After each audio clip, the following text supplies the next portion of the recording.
Oui, oui. Eh bien, bienvenue à la chapelle Saint-Libert. Je suis Maud Leflore, je dirige le POLO, qui est le pôle art et urbanisme. Et nous avons l'immense plaisir de vous accueillir en ce lieu qui accueille la Société archéologique de Touraine, qui nous a mis à sa disposition cet espace pour organiser les premières auditions du Parlement de Loire. Donc tout ceci va se dérouler sur cette première demi-journée. Il y aura d'autres demi-journées pour poursuivre les auditions tout au long de l'année 2020. Vous dire que l'on est ravis de travailler sur ce projet avec un artiste émérite qui s'appelle Camille de Toledo, qui se cache derrière moi, qui va apparaître bientôt, qui est écrivain, qui est juriste, qui travaille sur ces sujets depuis quelques années, qui est animé même par ces sujets depuis quelques années, dans la question de la représentation des humains, des non-humains, et que tout ceci puisse trouver un terrain d'application sur notre Loire. Voilà, notre Loire qui aujourd'hui souffre, en tout cas elle a souffert cet été, et elle est un grand témoin des questions écologiques qui représentent une certaine urgence aujourd'hui. Donc ces auditions du Parlement de Loire, vous allez en avoir les consignes, le déroulement, elles vont vous être expliquées. Je tenais à remercier infiniment le Conseil régional du Centre-Val de Loire qui nous permet de réaliser ces premières auditions dans le cadre donc des 500 ans de la Renaissance et de la mort de Léonard de Vinci. Nous avons monté un programme qui s'appelle Génie, un programme artiste-ingénieur, et donc vous êtes aujourd'hui témoin de premier acte de ce programme artiste-ingénieur à travers les auditions du Parlement de Loire. Je tenais également à remercier l'agence Cyclique, qui est l'agence régionale du livre et du cinéma, qui accompagne ce projet particulièrement sur les auditions du Parlement de Loire, qu'ils en soient remerciés.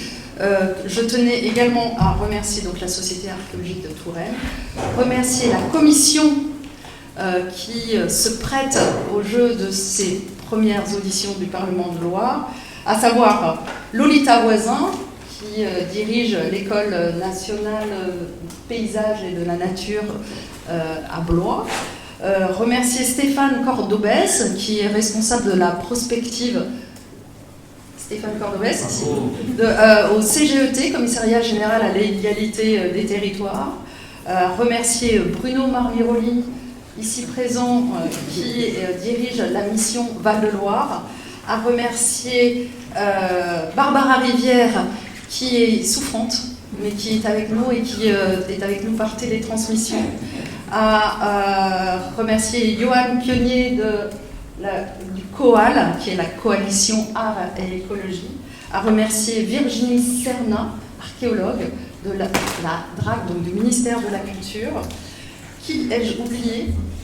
Je n'ai oublié personne. Je tiens à remercier évidemment toute l'équipe du Polo, et en l'occurrence Pascal Ferren, qui est le directeur adjoint du Polo, qui est le grand orchestrateur de ces premières auditions du Parlement de Loire, et à remercier l'équipe qui est ici pour venir capter et faire trace de ce premier acte. Vous dire également que ce projet du Parlement de Loire, on en est au début, c'est quelque chose qui se construit brique après brique. Que vous dire qu'il y a des initiatives qui commencent à poindre, à voir le jour, des initiatives de jeux, des initiatives de cartographie, des initiatives également de projets urbanistiques qui se mettent en place. Qu'est-ce que pourrait être un Parlement de Loire pour de vrai ? Et si on faisait un Parlement de Loire pour de vrai ? Voilà, donc ces choses se construisent ensemble, à plusieurs, et je pense qu'il est le moment de laisser la parole à Camille de Toledo. Merci infiniment.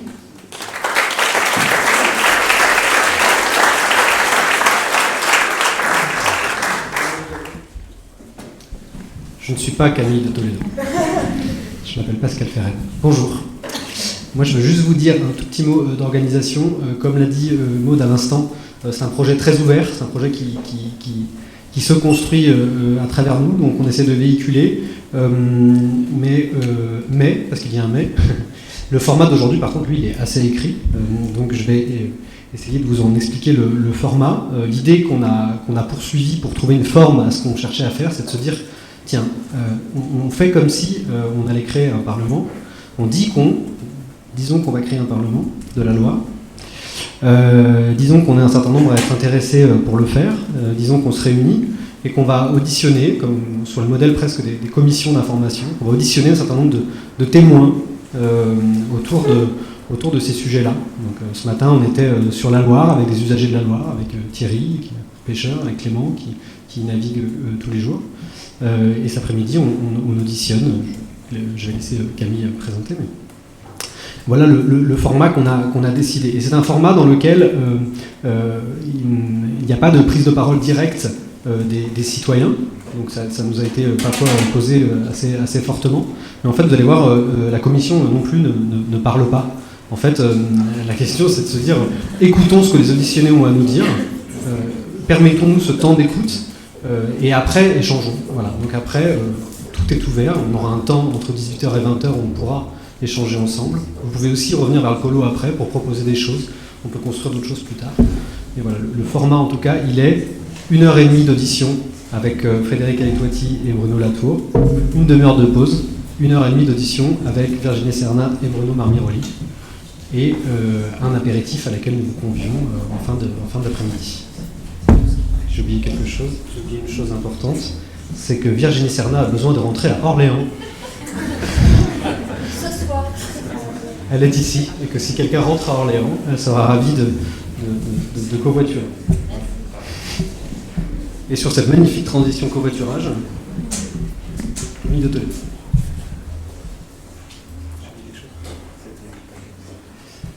Bonjour, je vais pardonner mon nom parce qu'il a été déjà prononcé plusieurs fois. Je suis très heureux d'être là avec vous. Je vais vous faire une petite introduction, puis j'inviterai Bruno Latour et Frédéric Aïtouati pour me rejoindre. Je dois encore remercier une instance, une institution qui me vaut d'être là parmi vous. C'est l'agence Cyclique qui fait des aides, notamment des aides autour de projets d'écriture, de projets d'écrivains. Et donc c'est grâce aussi à cette agence que j'ai pu me consacrer à travailler à ces auditions. Vous dire également en un mot que ce qui me vaut d'être là, c'est pas d'être un riverain de Loire, c'est que j'ai pu travailler comme écrivain, plasticien, à ce que j'appelle des fictions potentielles, ou des institutions potentielles, des institutions à venir, qui parfois sont des modèles pour nous aider à comprendre comment est-ce que l'on pourrait changer la manière de gouverner, notamment le vivant. Alors j'ai travaillé pendant quelques années sur un autre projet d'institution potentielle où j'imaginais à quoi ressemblerait le monde si la traduction était la langue reconnue par toutes et par tous comme notre langue, traduction entre les espèces, traduction entre les langues humaines, qu'est-ce que ça changerait à la formation des nations, à la formation des identités, qu'est-ce que ce serait de vivre en traduction, et ceci m'a conduit aujourd'hui effectivement à travailler à cet endroit-là, interstitiel entre les espèces, entre ce qu'on appellera souvent dans ces auditions, on verra si ce sont les bons termes, humains et non humains, vocabulaire que l'on doit notamment justement à Bruno Latour. Je vais vous présenter en fait les personnages qui vont nous accompagner cet après-midi. Ceci qui déroule là, on se tournera souvent vers ce que j'ai appelé, ou ce qu'on a appelé à plusieurs des chemins d'audition. C'est une forme un peu de dramaturgie, mais je tiens à préciser qu'ici on n'est pas tellement au spectacle. J'espère par contre qu'on rira, qu'il y aura des oppositions, qu'il y aura des controverses avec les auditionnés, que tout ça sera en vie, mais simplement ça a lieu maintenant. Tout n'est pas écrit, mais ce chemin est écrit pour nous accompagner, pour essayer d'être le plus généreux possible dans la transmission, disons, des différents concepts qui nous aideraient à transformer la manière dont nous gouvernons le vivant. Voilà. Les vivants. Donc je vous montre nos personnages. J'ai un micro qui me suit à peu près. Le premier personnage, c'est ce fleuve Wanganui, le troisième fleuve de Nouvelle-Zélande par sa longueur, qui a été, je ne sais pas si les termes sont justes, mais émancipé juridiquement par une loi néo-zélandaise de 2017, qui lui a donné donc, et c'est un terme qui reviendra souvent aussi dans ce cadre-là, qui est la personnalité juridique. En droit français, on parlerait aussi de personne morale. Le fleuve est devenu une personne morale. Ce que ça signifie, entre autres, de façon très concrète, pour celles et ceux qui n'ont pas entendu parler de cette histoire, c'est que le fleuve, en son nom, avec des représentants, peut se défendre en justice, peut intenter un certain nombre d'actions en justice, peut déposer des recours, et accessoirement, et ça n'est pas si accessoire que ça, récolter en quelque sorte des dommages et intérêts en son nom. Le deuxième personnage qui est lié, puisque c'est la même année, et c'est, je crois, aussi par ce tournant juridique, ce tournant qui est à la fois juridique et pour nous autres, je crois, aussi ontologique, politique, de cette année 2017, c'est la personnalisation, ou la tentative de personnalisation par jurisprudence, donc par une décision cette fois-ci de justice, pas une loi, du fleuve, du Gange en Inde et de son affluent, la Yamuna. Et là, ce que vous voyez, juste simplement pour faire aussi un petit peu de commentaire d'image, ce sont des mousses de déchets toxiques qui sont liés à des rejets d'industries polluantes dans la Yamuna qui vont ensuite se jeter dans le Gange. Et donc, autour de cette décision de justice, ce qui s'est passé, toujours dans cette idée d'un tournant juridique, c'est que une cour d'un État himalayen a essayé de faire par jurisprudence ce que ne fait pas la loi, c'est-à-dire qu'ils ont donné également la personnalité juridique. Et ce jugement a été cassé récemment par la Cour suprême indienne. Donc en quelque sorte, le Gange et le Yamuna, qui avaient accédé à la personnalité juridique, sont vus retirer cette personnalité. Et un exemple encore récent de ce tournant juridique, qui est en train d'avoir lieu, sauf en Europe, mais dans beaucoup de régions du monde, c'est cette personnification juridique de l'Atrato en Colombie, toujours par décision de justice, par une cour. Donc ce sont des personnages secondaires de notre histoire, et le personnage principal, ça vous l'avez déjà entendu, c'est ce personnage de la Loire, et à ce titre, comme on a reçu déjà pas mal de contributions, de réactions, lorsque les réseaux, parce que c'est beaucoup les réseaux qui ont entendu parler de ce projet de Parlement, on a reçu deux formes de témoignages de lutte en cours. Et donc j'ai dit qu'on tiendrait au début de ces auditions un petit journal, mais vous pourrez retrouver l'intégralité. Là, je vais juste lire un extrait de ce qui se joue autour de la Loire par ces deux choses. Donc le premier extrait, ça nous est envoyé par l'association de Sortir du nucléaire, qui est une plateforme, disons, nationale, mais qui a un certain nombre d'instances dans différentes régions. Et donc je vous lis ce que l'on reçoit, et vous verrez comment ça s'articule avec la question de la personnalité juridique des fleuves. La Loire et son bassin versant sont depuis plus de 40 ans fortement nucléarisés, c'est-à-dire qu'ils hébergent sur leurs rives nombre d'installations nucléaires qui rejettent régulièrement dans les eaux des radionucléides, des métaux lourds, des substances chimiques, que ce rejet soit autorisé ou accidentel. Et donc c'est là où j'en viens à cette politique fiction, ou cette fiction d'institution, cette institution potentielle que l'on travaille tout au long de l'année. La communication suit par cet extrait l'intérêt à nos yeux d'accorder une personnalité juridique à la Loire et à son bassin versant en matière de pollution liée à l'industrie nucléaire pourrait être de contribuer à lever les obstacles innombrables que nous rencontrons aujourd'hui dans nos recours juridiques. Ces obstacles sont principalement la nécessité de justifier un intérêt à agir. C'est une notion de droit très importante pour qu'un recours soit accepté en justice. Les délais de prescription, le secret défense, le secret industriel et commercial, le secret des affaires, la faiblesse des dommages et intérêts, la faiblesse des amendes et des peines. En somme, les usages que l'on a du monde ne rencontrent pas d'opposition, si j'entends par monde les non-humains. Avec cette personnalité juridique, ce que ça permet, c'est notamment justifier un intérêt à agir, demander des droits, des dommages et intérêts, etc. Donc il y aura une sorte d'opposabilité des non-humains face à nos usages. L'autre message que l'on a reçu est lié à un conflit actuel qui a son urgence, qui nous vient donc du village de Loire. Et je vous lis la communication, des extraits toujours, mais vous pourrez retrouver ça sur les pages Facebook du Parlement de Loire. Nous, habitantes et résistantes du bassin ligérien et des bassins adjacents, souhaitons communiquer à l'Assemblée réunie pour cette première audition pour un Parlement de Loire la menace imminente qu'encourt un morceau du fleuve que nous voulons toutes et toutes ici défendre.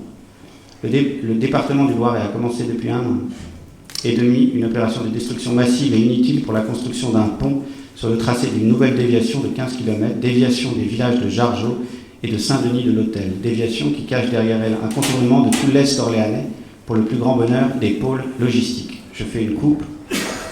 Ces travaux dits préliminaires déboisent spectaculairement sur l'itinéraire du tracé pour mettre la population locale devant le fait accompli, alors même que le projet est encore loin d'être validé, alors même qu'aucune entreprise n'a encore été mandatée, alors que de nombreux recours sont encore en attente d'être jugés, etc., etc. Et je passe, vous y référez.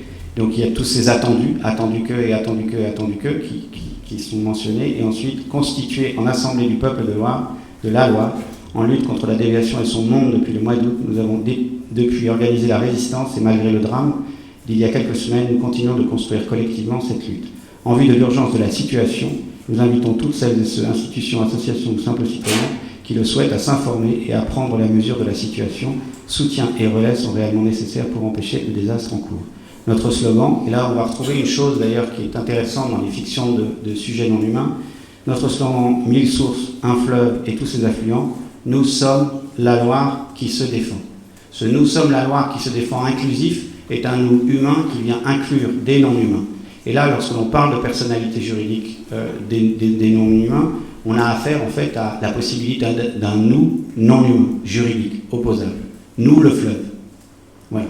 Pour vous situer un petit peu les débats en cours, je pense qu'on maintiendra ce principe du petit journal. Merci. Je vais appeler nos auditionnés simplement pour très brièvement que vous photographiez comment ça fonctionne dans le cas de la rivière Ouanganaoui. Dans le cas de la rivière Ouanganaoui, vous avez donc classiquement des mandants. Vous avez les mandants qui sont là, en l'occurrence le fleuve, ses composantes toujours matérielles et immatérielles, avec cette dimension d'une spiritualité également du fleuve, et donc une représentation légale, avec ce que l'on nomme dans différents articles et différents commentaires de cette loi néo-zélandaise, une face humaine, avec, vous imaginez, classiquement un board, je l'ai appelé board élargi, conseil, qui prennent des noms qui sont empruntés en fait aux mythologies, aux cosmovisions maoris. Voilà. Donc, dans la cosmogonie maori, le fleuve Ouanganaoui s'appelle Te Awa Tupua, voilà, et qui est reconnu donc dans sa composition matérielle et immatérielle. Donc on peut garder simplement, et le terme en droit français, c'est donc Te Awa Tupua est déclaré personne morale. Et des personnes morales, pour aussi que vous situez, on en a partout dans nos constitutions. On parle de personnes morales d'entreprise. Voilà, de personne morale, un établissement public est une personne morale, c'est tous ces collectifs humains qui ont le droit de se projeter dans des systèmes juridiques, qui ont une subjectivité juridique, si je peux m'exprimer ainsi. La nature et les éléments de la nature n'en avaient pas jusqu'à ces décisions. Le déroulé et la façon dont c'est vu par les membres de la commission quand on préparait ces auditions, et ça c'est quelques siècles que vous avez en aperçu, c'est on a une situation en quelque sorte d'équilibre où l'impact humain est très faible, ce qu'on a appelé ici wilderness, mais qui est un mot piégeux, mais peu importe, on va être tout le temps avec des mots piégeux, donc ne jouons pas sur les mots, c'est simplement là un déroulé pour l'instant. On a une situation, disons, où l'impact humain est nul, ou presque nul, sur l'espace terrestre, puis on a l'intrusion d'un sujet moderne, qui amène avec lui un droit d'appropriation et de propriété sur le monde, qui en quelque sorte découpe entre des objets et des choses et des sujets, et donc qui découpe à un certain endroit. Et je précise parce que c'est un élément important, c'est que parfois ça va découper même au milieu des humains, puisque l'esclavage c'est aussi une chosification de sujets humains. Et on voit que c'est le droit qui décide qui est objet, qui est chose, qui est sujet. Donc il y a l'intrusion de ce sujet moderne, il y a une logique d'appropriation qui se met en marche. À ce stade-là, vous avez 200, 300 ans, 400 ans parfois de colonisation, d'exploitation, d'usure, etc. Donc d'un usage abusif, et puis vous avez surtout 2-3 siècles de révolution industrielle. Et on arrive enfin à la situation où on est maintenant, c'est pour ça que c'est sur un temps très long que se jouent ces questions, je crois, c'est l'émergence des sujets de la nature, où tout d'un coup on se rend compte qu'il faut qu'il y ait quelque chose d'opposable. Parce que si rien ne s'oppose à nous, juridiquement, alors ça continue. Voilà. Donc c'est l'enjeu de ces choses-là. Et nous, avec le Parlement de Loire, il y aura une bascule qui ira également vers le droit public, vers le droit constitutionnel, puisque la question qu'on se pose, c'est est-ce qu'on devrait inviter les non-humains à siéger dans nos assemblées, si je le résume, mais on verra que ce n'est pas du tout aussi simple. Voilà. Pardon pour cette introduction trop longue. Je vous remercie et j'invite maintenant Bruno Latour et Frédéric Aïtouaki à nous rejoindre.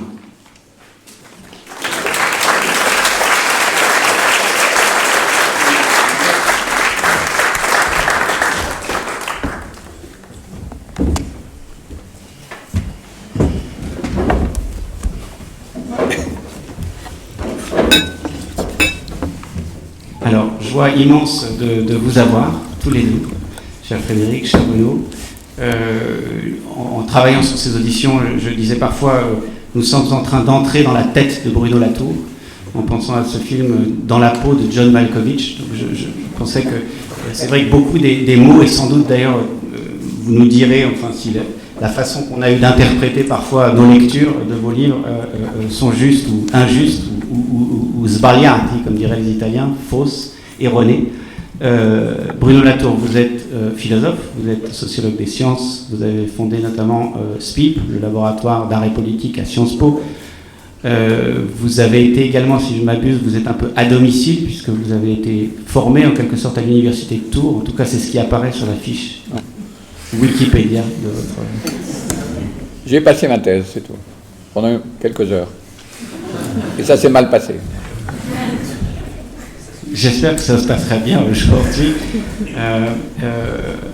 Donc voilà, Frédéric Aïtouaki, vous êtes chercheur rattaché au CNRS, metteur en scène, ce qui va beaucoup nous intéresser, puisqu'il y a aussi tous ces emmêlements entre la tentative de représentation scénique et la tentative de représentation politique, et comment tout ça peut s'articuler. Vous avez donc tous les deux ensemble mené plusieurs expériences au cours des dernières années. On y reviendra. On a des images à vous montrer. On serait heureux que vous nous les commentiez pour voir comment vous y êtes pris. L'heure et demie qu'on passe ensemble, c'est comme ça. Pour l'instant, c'est composé comme ça. Peut-être que ça va complètement déraper, je ne sais pas. C'est une demi-heure, Pascal y veillera. C'est une demi-heure où on aimerait évoquer avec vous cette question du mandat. On a déjà eu quelques échanges où je semblais comprendre qu'on était mal parti. Je serais dans le rôle d'un constitutionnaliste un peu obtus qui cherche à déplacer des concepts de sciences politiques, et on verra si oui ou non il faut tout changer ou penser totalement autrement. Mais en tout cas, ce sera mon rôle dans cette audition première. Donc ce sera 20 minutes, une demi-heure sur cette question du mandat, une demi-heure, j'espère, sur ces formes du Parlement. On a fait quelques dessins.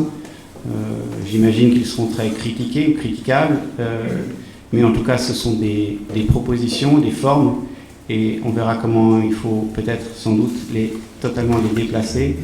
Et puis le dernier axe qui nous importe beaucoup, c'est de comprendre pourquoi le monde résiste tant et pourquoi il change si peu, pourquoi nous n'arrivons pas ou si peu à changer nos institutions pour que les nouvelles que j'appellerais parfois la contrainte Gaïa ou la limite planétaire nous oblige à accomplir.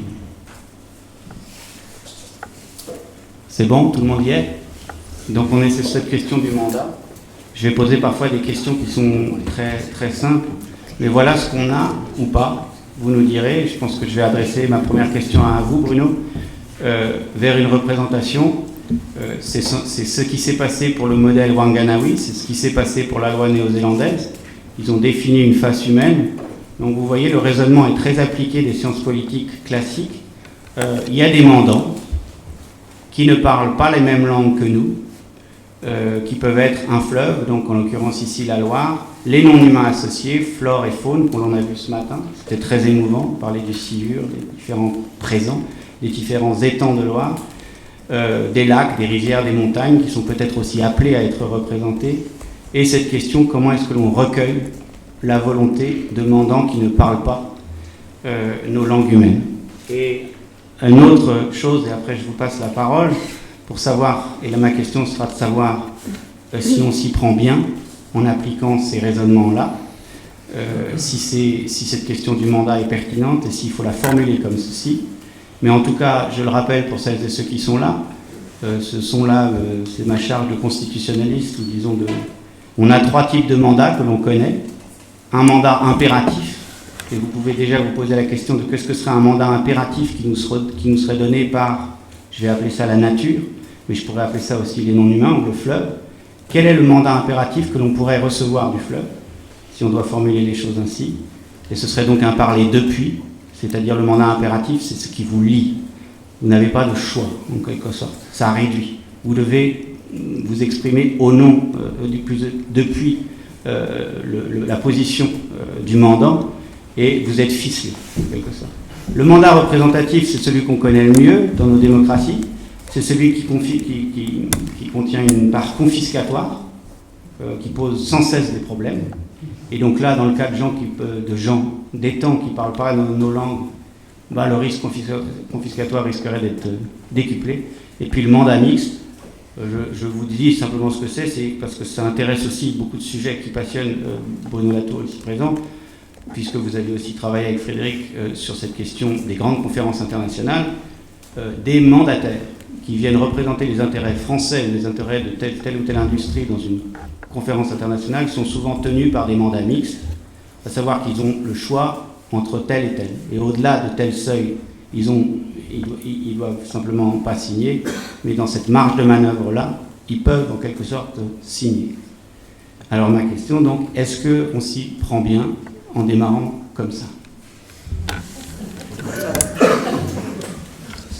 Je crois qu'il faut revenir un tout petit peu en arrière. Les 3 cas que vous avez présentés, Nouvelle-Zélande, Inde et Amérique latine, sont 3 cas qui sont aussi engagés dans des luttes de reconnaissance des peuples autochtones contre l'exploitation coloniale, disons. Donc, dans le cas du Gange, c'est un peu plus compliqué parce que le Gange est aussi une divinité, et il est toujours pour chacun des Indiens, des hindous et des Indiens. C'est donc une difficulté, une puissance qui est à la fois, qui concerne d'ailleurs aussi bien la mousson que la rivière, et donc ils ont quand même un peu plus de facilité à reconnaître l'entité Gange que nous. Donc c'est assez intéressant pour votre affaire de Loire, c'est la question de savoir quels sont les peuples autochtones, en quelque sorte, qui seraient en lutte. Vous avez cité le cas du groupe anti-nucléaire, qui, en fait, prendraient sur eux-mêmes, comme vous l'avez fait vous-même sous la forme d'une fiction sérieuse, la question de la représentation. Donc il ne faut jamais oublier que même dans les 3 cas que vous citez, la personnalité, si on peut accepter cette expression, elle est aussi liée à une lutte très ancienne, dans le cas de la Nouvelle-Zélande, de reconnaissance contre le colonialisme. On peut se poser la question de savoir si c'est transposable, mais disons, c'est un peu artificiel de se poser une question de reconnaissance s'il n'y a pas des peuples qui se reconnaissent comme appartenant à cet être, divinité ou pas. Est-ce que Loire est une divinité? Est-ce qu'elle l'a été il y a 500 ans? Ça, je ne sais pas. Mais c'est une question qu'il faut se poser. La deuxième chose est un malentendu sur chosification. Il ne faut pas oublier que le mot « chose », qui est utilisé dans l'expression que vous avez utilisée dans vos papiers préparatoires de Parlement des choses, c'est un très vieux mot qui précède même la Renaissance. Cause, comme l'a rappelé Michel Serres, comme l'a rappelé Heidegger, c'est un truisme de philosophie, un vieux mot de droit romain qui est attribué à des lieux. Les temples sont des choses qui se représentent elles-mêmes dans la tradition juridique romaine. Yann Thomas, le grand historien du droit romain, a beaucoup travaillé sur cette affaire. Donc il ne faut pas oublier non plus que nous avons une longue tradition juridique, y compris occidentale, de représentation des choses. Les things en anglais, ce sont d'abord des assemblées. Donc l'idée d'assembler des gens qui sont simultanément des humains autour d'une préoccupation, d'une chose, au sens cette fois-ci classique en anglais on dit issue, de cause en français, cause c'est un terme juridique, est très ancienne. Et c'est une puissante façon de régler ou d'aborder la question que vous avez posée, qui est la seule question juridique évidemment importante, qui est l'opposabilité, c'est-à-dire le fait d'être opposable. Un temple, en droit romain, il a le droit, c'est lui, le temple, qui a le droit, pas les humains, et les humains ne sont cette fois-ci que les mandataires, mais non pas d'un non-humain, non pas d'un humain, mais d'un temple. La troisième chose, avant de donner la parole à Frédéric, c'est que il faudrait peut-être qu'on s'entende, je veux dire parler.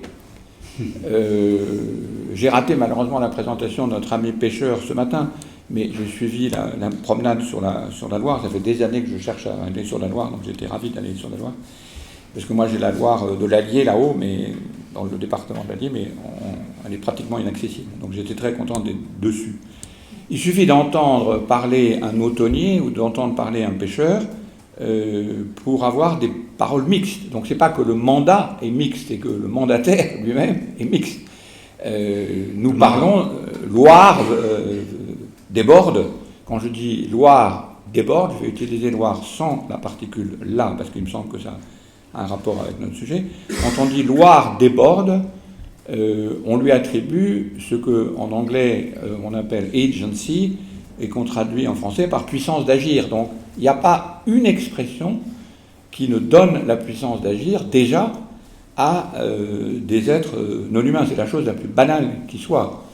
Et je crois qu'il serait assez erroné de considérer qu'un Parlement de Loire est une nouveauté juridique radicale. C'est au contraire la simple expression tout à fait banale d'une puissance d'agir que nous reconnaissons dans chaque parole que nous énonçons, puisque tout le monde sera bien d'accord que la Loire a un comportement. Et avoir un comportement, c'est une façon de dire le mot parler.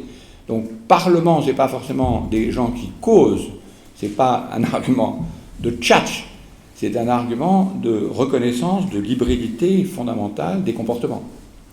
Donc je crois que ça c'est important comme introduction. C'est pas en contradiction avec ce que vous dites, c'est juste que on ne réussira un Parlement de Loire que si la différence entre la proposition légale et fictionnelle, légalo-fictionnelle que vous proposez est presque en continuité et non pas du tout en rupture révolutionnaire avec le sens commun. Or, le dernier point que je veux rappeler quand même, c'est qu'il est au contraire très étrange dans l'histoire occidentale, vous l'avez rappelé avec votre petit schéma, d'avoir enlevé l'agency aux êtres, disons, qu'on appelle des êtres de nature. La surprise n'est pas, comment ça se fait, c'est tellement bizarre de rajouter que la Loire a un comportement, ce qui est quand même assez évident. Non pas que la Loire parle, elle parle dans tous les énoncés que nous faisons sur son comportement. La surprise historique, qui intéresse beaucoup de gens en histoire de la philosophie comme en histoire des sciences, c'est comment se fait-il qu'il y a des gens qui ont imaginé qu'elle ne l'avait plus, cette agency.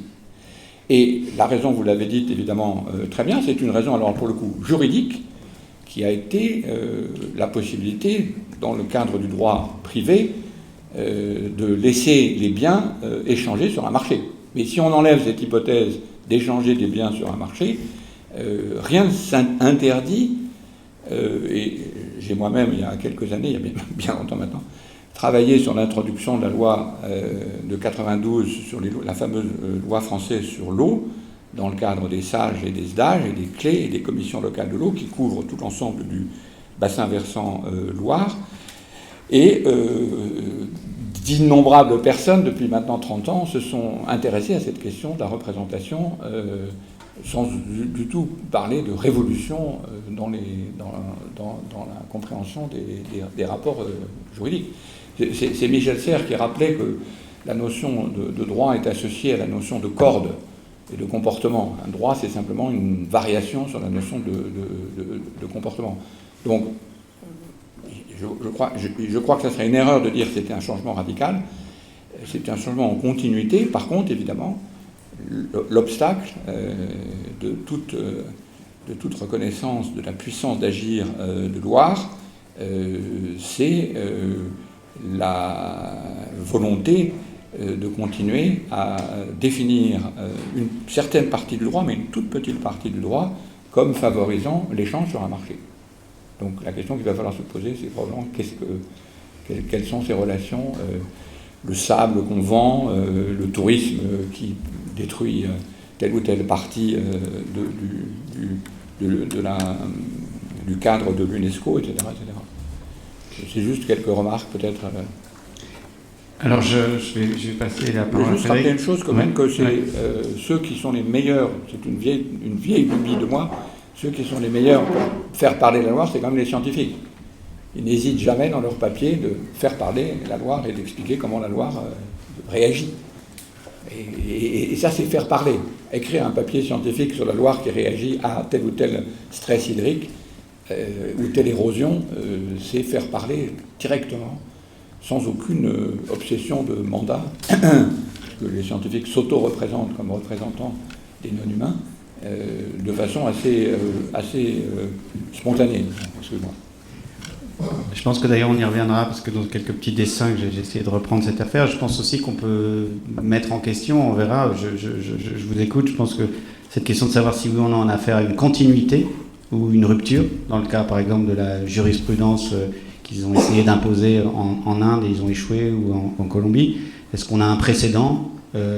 D'autres personnes aussi du côté du droit diraient c'est une rupture dans le droit moderne, c'est sans doute une continuité avec les droits d'avant, mais je voudrais d'abord vous lire, parce qu'il y a eu des échanges avec Bruno Latour enfin très court, mais que j'ai trouvé frappant, qui même je vous lis ce qui est dit là, et donc c'est dans nos échanges préalables à ces auditions.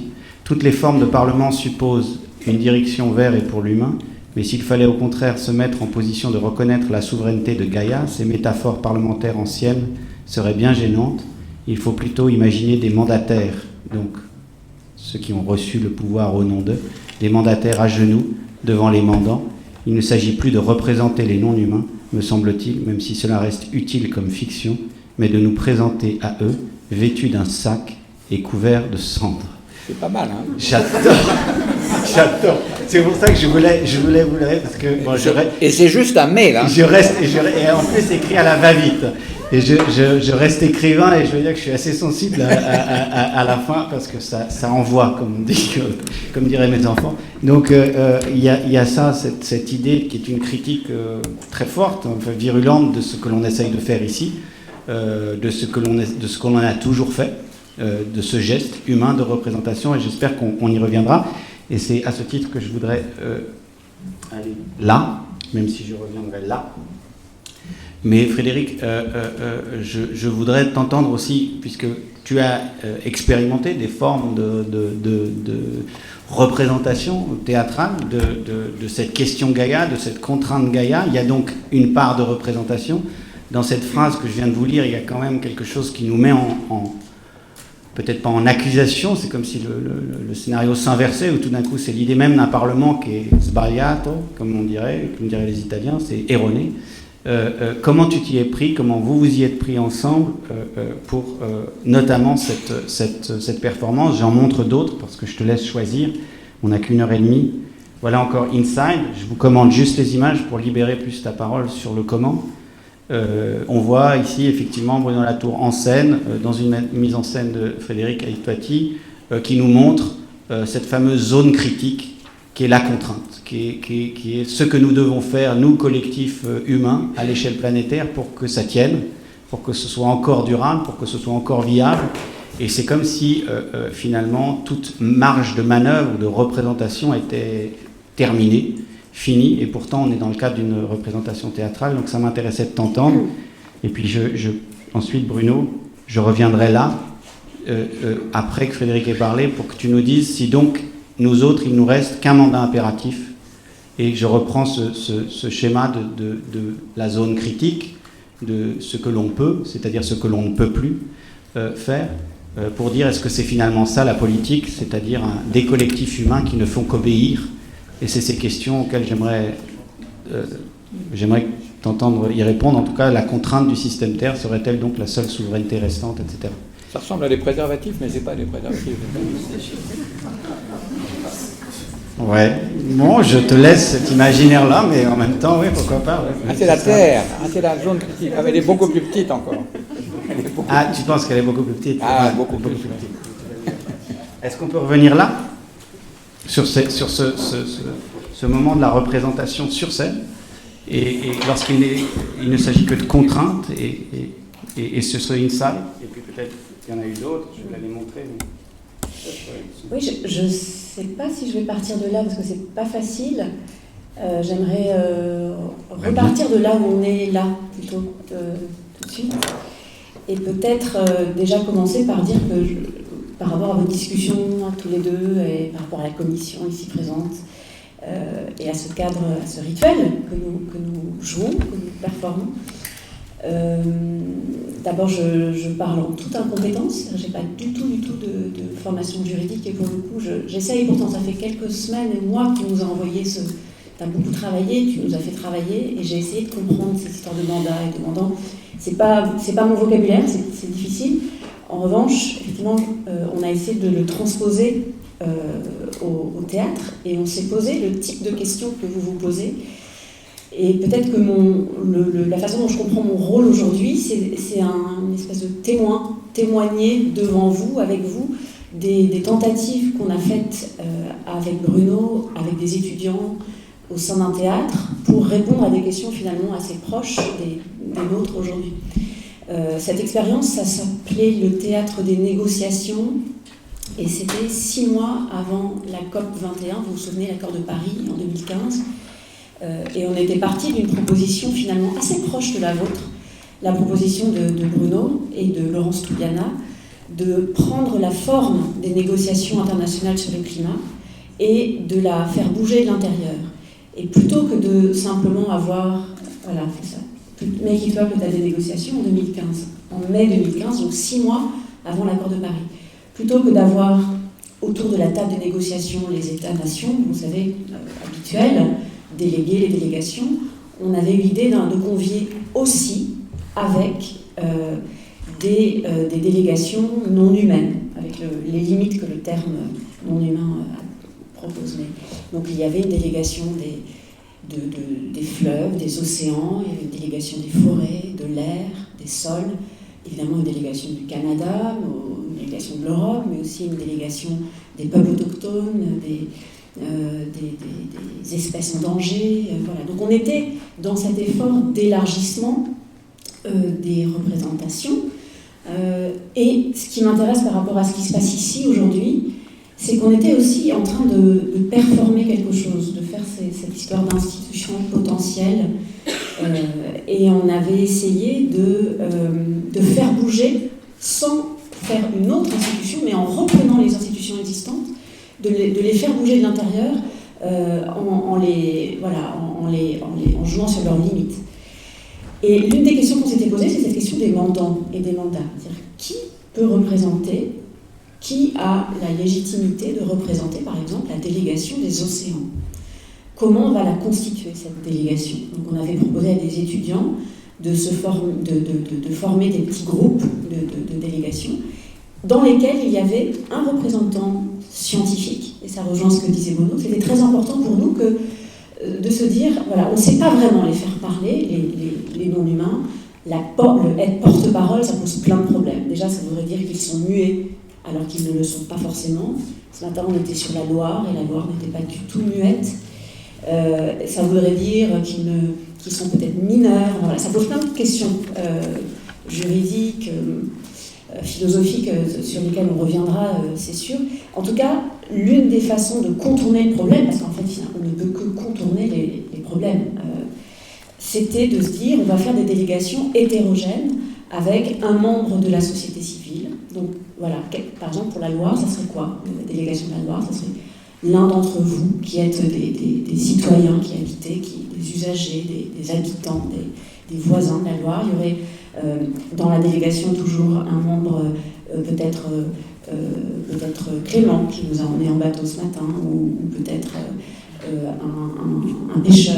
Il y aurait un scientifique, peut-être l'archéologue qui est avec nous ce matin, spécialiste de la Loire. Voilà. Et donc, essayer de composer comme ça, non pas des représentants légitimes, mais une espèce de collectif humain qui s'approche, qui tende l'oreille, qui soit capable de se rendre attentif et de parler pour. Voilà. Et je pourrais parler après, mais ça sera peut-être la question plus tard, des limites de ce dispositif. Ok, je fais juste je reviens à ma question, Bruno, mais je montre. Je vais retrouver cette chose de représentation diplomatique. On est déjà à l'axe 2. Non. Ouais, en fait, j'ai tout mélangé Non, mais aucun problème. C'est prévu comme ça, tout va bien. Vous faites tout bien, c'est parfait. Non, donc ce que tu désignais, Frédéric, c'est donc ce que j'ai mis là. C'est en bref, comment est-ce qu'on ne trahit pas la parole des mandants? Comment est-ce qu'on arrive à s'approcher d'eux et d'elles? Comment est-ce qu'on arrive à les entendre? Je crois avoir compris de cette diplomatie avec les non-humains. En tout cas, c'était, il me semble, ce que je voyais aussi dans le théâtre des négociations, le Make It Work. Je l'avais écrit comme ça. D'ailleurs, cette expérience, pour moi, illustrait ça. C'était une tentative de s'approcher de ce que les mandants. Mais je reviens à ma question, parce que pour moi, elle est quand même préalable à tout ça. C'est, est-ce qu'il nous reste que ça, Bruno Latour? C'est-à-dire ce que vous aviez vu comme des préservatifs, mais qui en fait, donc je vous explique, cette zone critique, la zone critique, c'est la limite planétaire, c'est cette souveraineté réelle, c'est en fait la fine bande où la vie est possible, et la seule possibilité politique restante serait une sorte de gestion des usages du monde qui nous permettrait de tenir dans cette zone critique qui semble mettre fin même à la question de la représentation, ce que semblait annoncer votre mail, lorsque je l'ai reçu, nous autres approchant à genoux couverts de sang.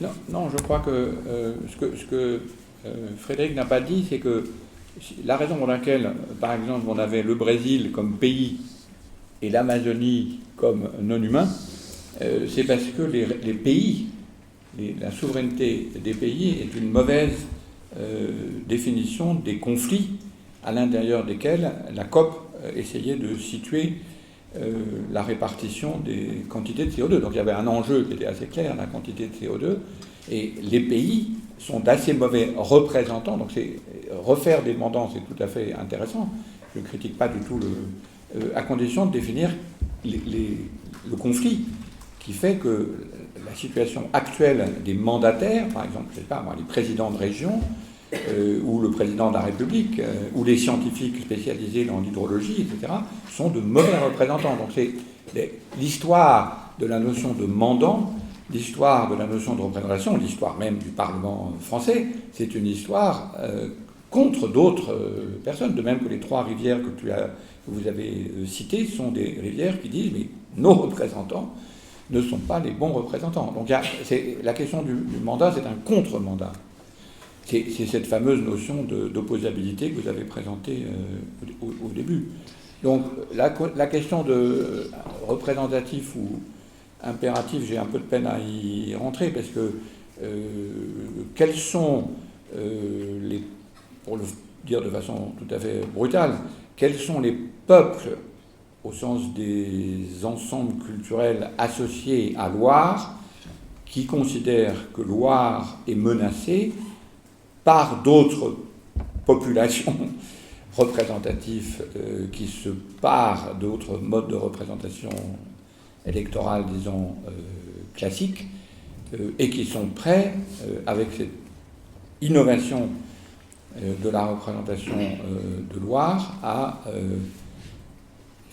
c'est toujours ça la question, à mourir pour elle. La question de la représentation, beaucoup plus que la question du mandat impératif ou du mandat impératif, ça n'a jamais donné grand-chose d'ailleurs, ou du mandat représentatif, c'est la question de quels sont, comme dans les trois cas cités au début, quelles sont les populations qui disent mais attendez, cet être-là, si nous nous l'enlevons, nous mourrons. Alors là, ça devient sérieux. C'est plus une question de faire parler des non-humains. C'est cet être-là a un comportement qui est complètement associé à notre comportement, vieille tradition anthropologique. Je rappelle que, par exemple, le célèbre exemple étudié par notre ami Lemonnier en Nouvelle-Zélande, ce sont des populations qui vivent dont les généalogies sont associées, comme celle d'ailleurs de Nouvelle-Zélande, aux ignames. Donc les générations d'ignames et les générations d'humains sont, disons, entrecroisées. Alors là, on comprend bien, si vous nous enlevez les ignames, notre existence en tant que lignée disparaît. Donc la question qu'il faudrait se poser, c'est quelles sont les lignées qui sont associées au risque de la disparition ou de la corruption ou de la destruction de Loire comme entité. Une autre façon de le poser dans des termes qui auraient été compris avant la Renaissance, c'est quelles sont, en quelque sorte, quelle est la divinité à laquelle, effectivement, parce que quand on parle de représentation, on oublie toujours que la République, c'est une divinité, en quelque sorte. Et c'est au nom de cette divinité, le peuple souverain, après tout, c'est une puissance extrême. Alors on dit c'est que des non-humains, mais ça n'a jamais été vrai. Que des humains, mais ça n'a jamais été vrai. La politique a toujours été à propos des non-humains. Ça a toujours été des problèmes de terre, de forêt, de mer, d'eau, etc. C'est une version très, j'allais dire très Sciences Po, bien que je sois professeur à Sciences Po, de dire que la représentation politique, c'est des humains. Mais on parlait à déjeuner de la célèbre fresque de Sienne sur le bon et le mauvais gouvernement. Le mauvais gouvernement, c'est un paysage ravagé, il n'y a pas d'eau, il n'y a pas de terre, les villes sont en détruite, et le bon gouvernement, c'est tout le contraire. Donc je crois qu'il ne faut pas dire il y a un gouvernement beaucoup trop anthropocentrique et il faut rajouter les non-humains. Il faut se poser la question, du conflit. Contre qui? Quels sont les ennemis qui détruisent cet être dont l'existence est attachée à notre existence comme culture, si on voulait dire, pour prendre un vieux terme un peu délicat, évidemment. Et d'autre part, quelle est la puissance d'agir que nous reconnaissons. Donc, ce que j'ai voulu dire dans ce petit mail qui vous était adressé, c'est simplement que on voit bien que ce que j'appelle l'atterrissage général, qui est illustré par cet événement très intéressant, comme tout le monde essaye d'atterrir en quelque sorte, tout le monde est en train de s'apercevoir que cette espèce d'illusion du hors-sol de la globalisation a disparu, mais on ne sait pas comment en parler, parce que parler de sol, de terre, de peuple, ça a l'air, et ça l'était autrefois, réac. Donc il faut se réapproprier tous ces termes et oser dire, oui, si la Loire est corrompue, ou détruite, ou polluée, ou sans poissons, ou sans berges, notre existence est également corrompue, détruite, etc. Et c'est une évidence, parce que c'est ce que nous disons quand nous parlons d'un paysage. Autrefois, le paysage était tout à fait extérieur, mais on voit bien maintenant que c'est pas vrai. Un paysage, c'est notre existence. Les gens qui disent, mais moi je ne peux pas vivre sans ce paysage, il y a même une maladie reconnue en Australie comme une maladie psychologique nouvelle, psychiatrique, qu'on appelle la solalstalgie, qui est la destruction du paysage. Les gens deviennent malades de destruction de leur paysage. Et en Australie, la destruction du paysage, c'est quelque chose dont heureusement nous n'avons pas l'idée. Ce sont des destructions, des ravages extraordinaires du paysage, et ça rend malade. Donc là, c'est là où on voit que ce que vous cherchez, c'est une expression juste un tout petit peu supplémentaire, à cause de cette notion de posabilité et de standing in court, d'intérêt pour agir, mais à l'intérieur d'une existence concrète qui est déjà là. Les pêcheurs qui sont ici, les gens qui s'intéressent à la loi, ils disent tous, mais si vous m'enlevez Loire, d'une certaine façon, je meurs aussi. Donc c'est pas... Frédéric l'a dit, c'est très important, la Loire n'est pas muette, elle s'en comporte.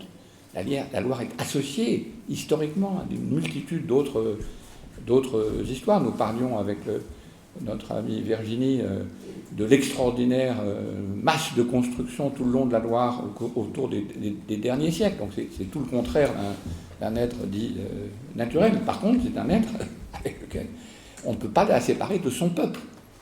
La question, est-ce qu'on peut faire un peuple autour de cette affaire? Et peuple, c'est un terme un peu dangereux, parce qu'il est associé à tout un tas d'expressions qui pourraient apparaître tout à fait réactionnaires. Mais je veux bien suivre un mandat impératif, mais... Non, mais c'est pour défaire tout ça. Hein. Je disais bien qu'on présentait des dessins et on est tout à fait... Non, je voudrais juste... On est à une demi-heure, et on va parler de ces formes de parlement, parce que c'est vrai que j'ai dit que j'étais dans la peau du constitutionnaliste, je suis aussi dans la peau au nom de la commission, de celles et ceux qui veulent quand même construire un monde autres, Et il me semble que lorsque l'on dit nos formes de vie humaines sont totalement dépendantes et interdépendantes et entrelacées aux formes de vie non humaines, on dit quelque chose qui est sur un plan ontologique tout à fait vrai, mais si on observe ce qui se passe sur un rapport politique et juridique, c'est hélas pas du tout le monde qui est reconnu en quelque sorte juridiquement, puisque juridiquement on a une situation où on a en fait certes des vies humaines qui sont des sujets de droit et qui sont entrelacés aux vivants, et ça c'est très bien, ça marche, mais juridiquement on a une situation où on a des personnes morales ultra puissantes, que je les appelle États ou collectivités territoriales, qui parfois ont le souci du bien commun et parfois non, sur des logiques de développement. Donc ça c'est pour les personnes morales un petit peu prédatrices, et encore plus prédatrices, ces personnes morales auxquelles l'État et les États ont donné énormément de pouvoir au cours des 30-40 dernières années, mais dans le développement d'un hypercapitalisme leur ont donné carrément énormément de pouvoir, qui sont des entreprises. Donc on a des hyper-sujets, si je peux me parler ainsi, des super personnes morales qui ont énormément de pouvoir, et de l'autre côté on a des humains qui en ont de moins en moins et des non-humains qui en ont carrément pas du tout. Et j'ai le sentiment que la hachure elle est à cet endroit-là, c'est que l'urgence de ces Wanganawi, de ces tentatives de Gange ou autres, c'est de dire, en fait, le combat ou le conflit, il est juridique, il est politique, et il est à ce niveau de personnes morales, un peu comme des transformers se battant contre des vivants qui n'ont pas de voix. Oui, mais excusez-moi, mais inversement, le fait d'avoir depuis maintenant 30 ans des centaines de gens dans le bassin de Loire qui ont été dans les réunions des commissions locales de l'eau, qui se sont opposés aux entreprises ou aux agriculteurs, ou des agriculteurs qui sont opposés aux pêcheurs pour construire le SAGE puis le SDAGE, c'est une expérience absolument sensationnelle dont il ne faudrait pas se priver. Il est vrai que la loi de 92 rentrait dans une perspective de réparer, disons, l'exploitation moderniste, disons, d'après-guerre. Ça c'est vrai, c'était le sens de cette loi. Bon, maintenant, il faut quand même qu'on s'occupe un peu, sous l'expression d'ailleurs qui était classique à l'époque, de respect de la ressource, de maintien et de respect de la ressource. Donc ça c'est vrai, c'était la ressource, c'était encore la Loire comme ressource. Donc vous voulez lui ajouter un élément, non pas la Loire comme ressource, mais la Loire comme, disons, donnons-lui son divinité, c'est-à-dire une puissance d'agir qui est au-delà des intérêts, disons, d'appropriation. C'est ça, enfin, le mot divinité peut choquer, mais c'est de ça dont il s'agit. C'est toujours de ça dont il s'agit dans les 3 exemples présentés. Mais il ne faut pas négliger l'étape intermédiaire, qui est typique du moment de modernisation un peu plus réflexive, comme aurait dit Ulrich Beck, qui est la loi de 92. Parce que ça a quand même permis d'introduire la notion de bassin versant. Personne ne savait ce que... Personne, avant, n'était conscient de son bassin versant. Le bassin versant, reconnu juridiquement, ça a été quand même une grosse avancée. Personne n'était habitué à cette expression qui s'est répandue pendant 30 ans de parlement de l'eau. Et en petit, c'est-à-dire selon les bras, pas la Loire en général, mais chaque sous-bassin était représenté. Alors que ça ne fasse pas tout le boulot de faire exister Loire comme être, je suis d'accord, mais on ne peut pas, ça serait à mon avis une grave erreur de construction juridique, de ne pas s'appuyer sur cette extraordinaire expérience de centaines de personnes qui, tous les jours et tous les mois, assistent aux réunions avec les agences de l'eau, payées par les agences de l'eau et par l'État, pour construire la représentation et surtout construire le conflit. Chacune de ces réunions, il y a des agriculteurs qui veulent continuer à pomper contre des pêcheurs qui protestent dessus et contre des grandes entreprises. Donc cette grande scène que vous rappelez, qui est le capitalisme prédateur qui viendrait manger la Loire, me paraît une description qui rate en quelque sorte l'intérêt de construire précisément territorialement et localement sur l'expérience de la loi sur l'eau. Et tout en sachant bien, je suis tout à fait d'accord, que cette loi sur l'eau, c'était maintien de la ressource. Mais entre maintien de la ressource et reconnaissance d'une puissance d'agir, la différence n'est pas trop grande. Si on essaie de construire la différence entre capitalisme prédateur et non-humain reconnu, on n'aboutira à rien, parce que la distance est trop grande. Mais enfin, je suis quand même d'accord pour suivre. On avait dit qu'on suivait tout ce qui... Non, je ne suis pas du tout. Non, je vous montre simplement parce que c'était aussi l'objet des fausses pistes, mais on va passer au dessin, parce que finalement, c'est aussi ça qui nous occupe, c'est de voir si on arrive à un dessin. Mais simplement, pour vous, puisque c'est aussi l'objet de cette audition, c'est de vous transmettre un peu les travaux de la commission. En bref, ce qu'on voit que dans les fausses pistes juridiques qui sont là, plus ou moins critiquées, travaillées en tout cas, il y a eu 1000 manières en fait de défendre les non-humains dans des découpes juridiques. Et évidemment, la question, lorsqu'on parle de droit, c'est où est-ce que ça coupe. Donc là, vous avez en fait une tentative, vous pouvez la regarder, Bruno, vous nous direz d'ailleurs si on fait fausse route, ensuite je passerai au dessin, et Frédéric également, mais il y a en bref, la première découpe, c'est Christopher Stone qui dit comment est-ce que je défends des séquoias, ou par exemple le Sherman Tree, le fameux général Sherman qui a 2000 ans, donc il va dire moi je donne des droits à cet arbre-là, parce qu'il a une spécificité, il a une importance spirituelle particulière, et donc je découpe le monde à cet endroit-là, et donc c'est un individu non humain, c'est un mode de découpe.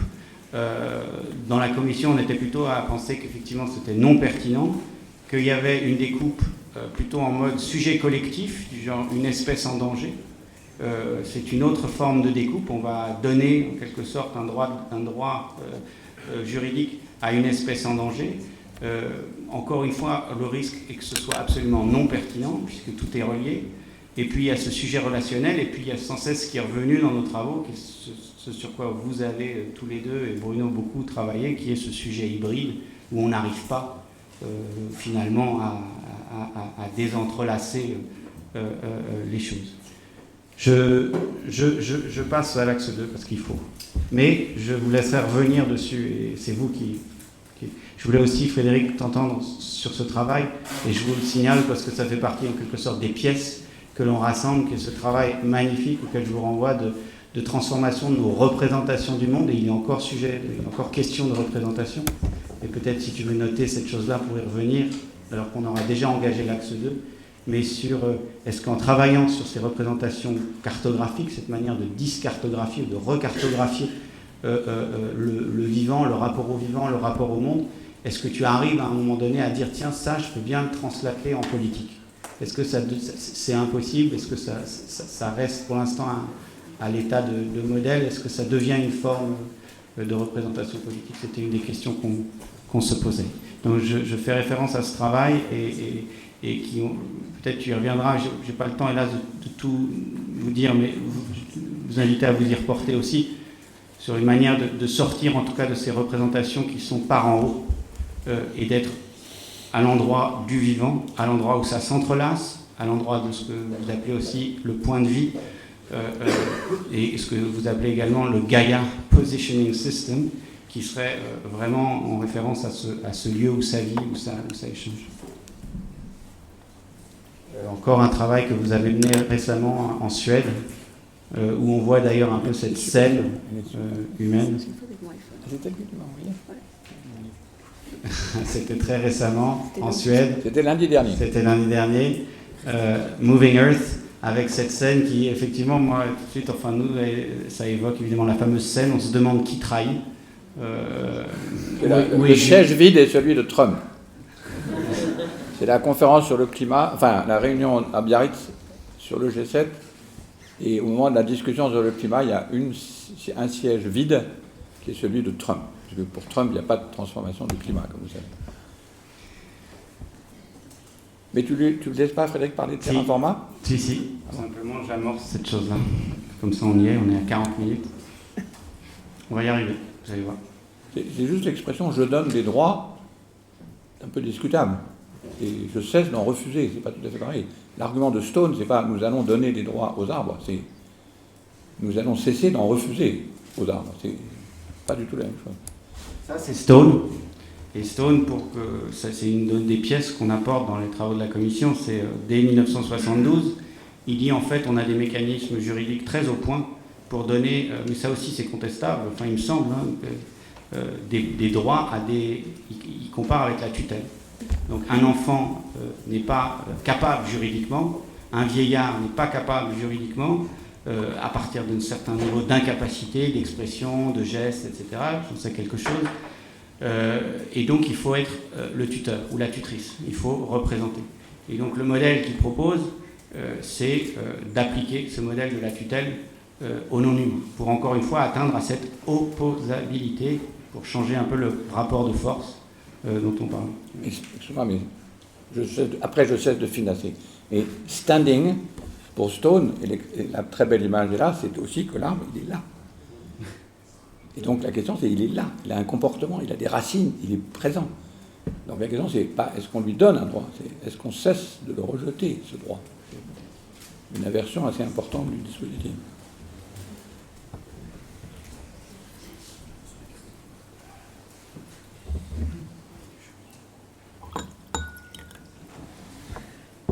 C'est quoi ta question là-dessus? Déjà, nous exposer quel était un peu le travail, et après, il y a cette question subsidiaire qui peut totalement dire non, j'y vais pas, mais cette question de translation de ces dessins en une décision, enfin en un mécanisme de décision politique. Alors, la question est beaucoup trop difficile pour moi parce que j'essaie de faire des pièces et des livres, et finalement, le pas d'après... voilà, j'admets que non, mais c'est pas ma façon de travailler. Terraforma. Oui, alors Terraforma. Non, là où ça rejoint quand même évidemment nos questions, l'idée de Terraforma, c'était l'idée d'imaginer, de dessiner des cartes qui donnent à voir des choses qu'on ne montre pas d'habitude. Donc là aussi, on est complètement lié à ce qu'on fait ici.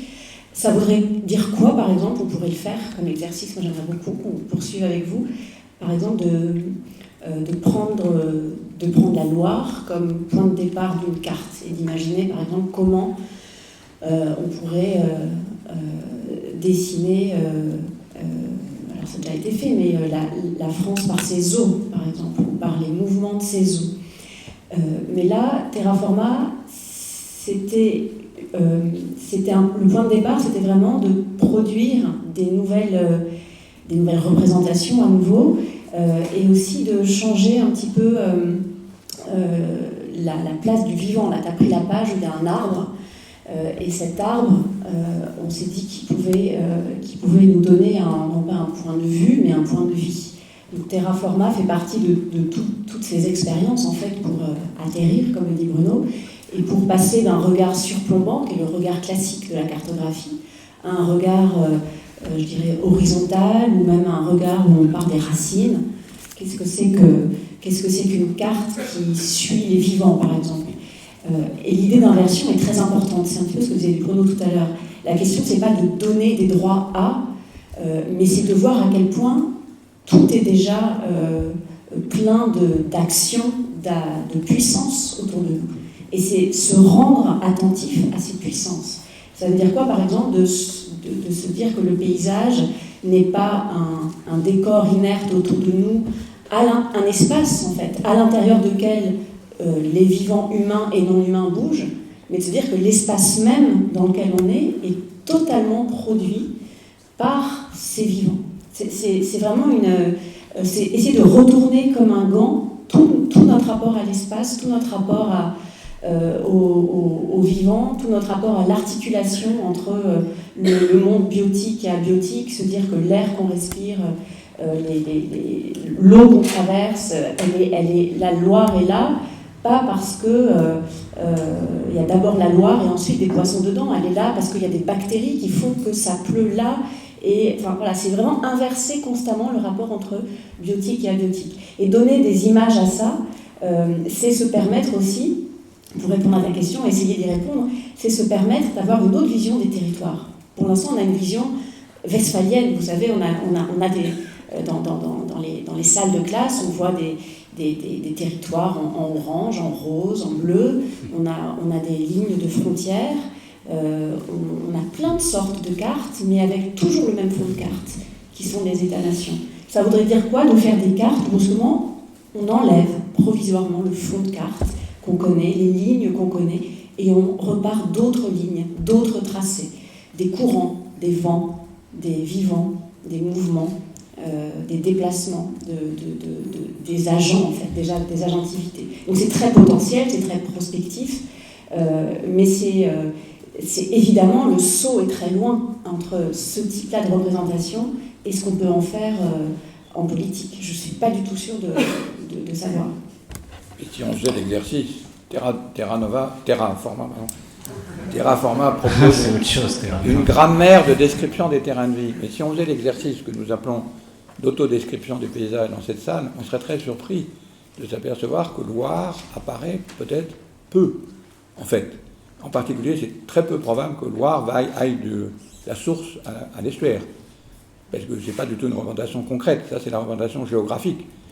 Mais c'est pour ça que je suis complètement obsédé par les exercices d'autodescription, précisément en suivant la grammaire proposée par le livre de Frédéric et de nos amis, parce que, évidemment, les entités ne ressemblent absolument pas, probablement pas du tout, à l'entité Loire.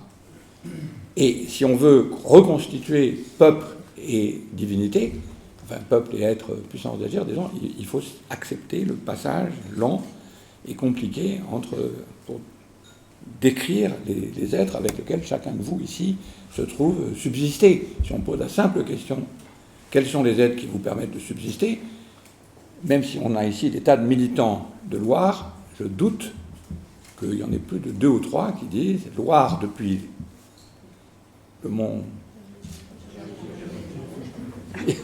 C'est nous, la Loire, nous, nés où enfin bref, la montagne là-bas, jusqu'à l'estuaire, c'est cet être-là avec lequel je suis totalement. C'est probablement une portion, et même cette portion, c'est pas de l'eau, c'est un paysage là, un souvenir ici, une reconstruction. Enfin, c'est une banalité, le paysage vécu est différent, mais c'est pas seulement le paysage, c'est les êtres dont nous dépendons. Axe 2. En fait, je vous dis, j'avais commencé en disant on avait parfois l'impression d'être dans la tête de Bruno Latour. C'est vrai qu'en parlant avec Frédéric Ricciotti, en préparant ces auditions, on a été appelé évidemment à relire, à repotasser.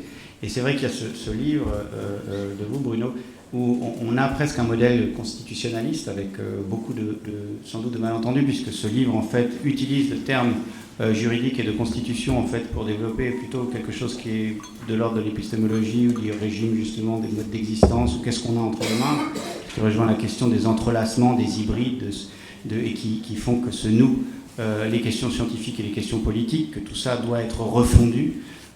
D'ailleurs, en vous entendant tous les deux, j'ai le sentiment que presque vous pointez une refonte encore plus forte. Nous, on est presque les réformistes, les modérés. Vous aviez employé le terme de social-démocrate, qui était presque comme en disant que le modèle du Parlement de Loire est presque trop social-démocrate. Il faut refondre. C'est pas une injure, hein, non, pas du tout. Pour moi, c'est difficile, mais c'est une notion qui est à manier avec des pincettes, on va dire. Mais en tout cas, il y avait cette sorte de social-démocratie étendue aux non-humains qui pointait à l'horizon. Et voilà. Alors, pour vous dire qu'effectivement, l'usage des termes de constitutionnalistes sont présentes. Et c'est pas à partir de ce travail, parce que vous allez dire, vous avez très très mal compris, ce qui est juste, on pourrait dire qu'on a presque fait parfois exprès de mal comprendre, mais je vous propose ces dessins. Et puis je vous les montre les 3, et puis ensuite on les détruit, on les défait, on en fait d'autres, on repart plutôt de terrain format, voilà.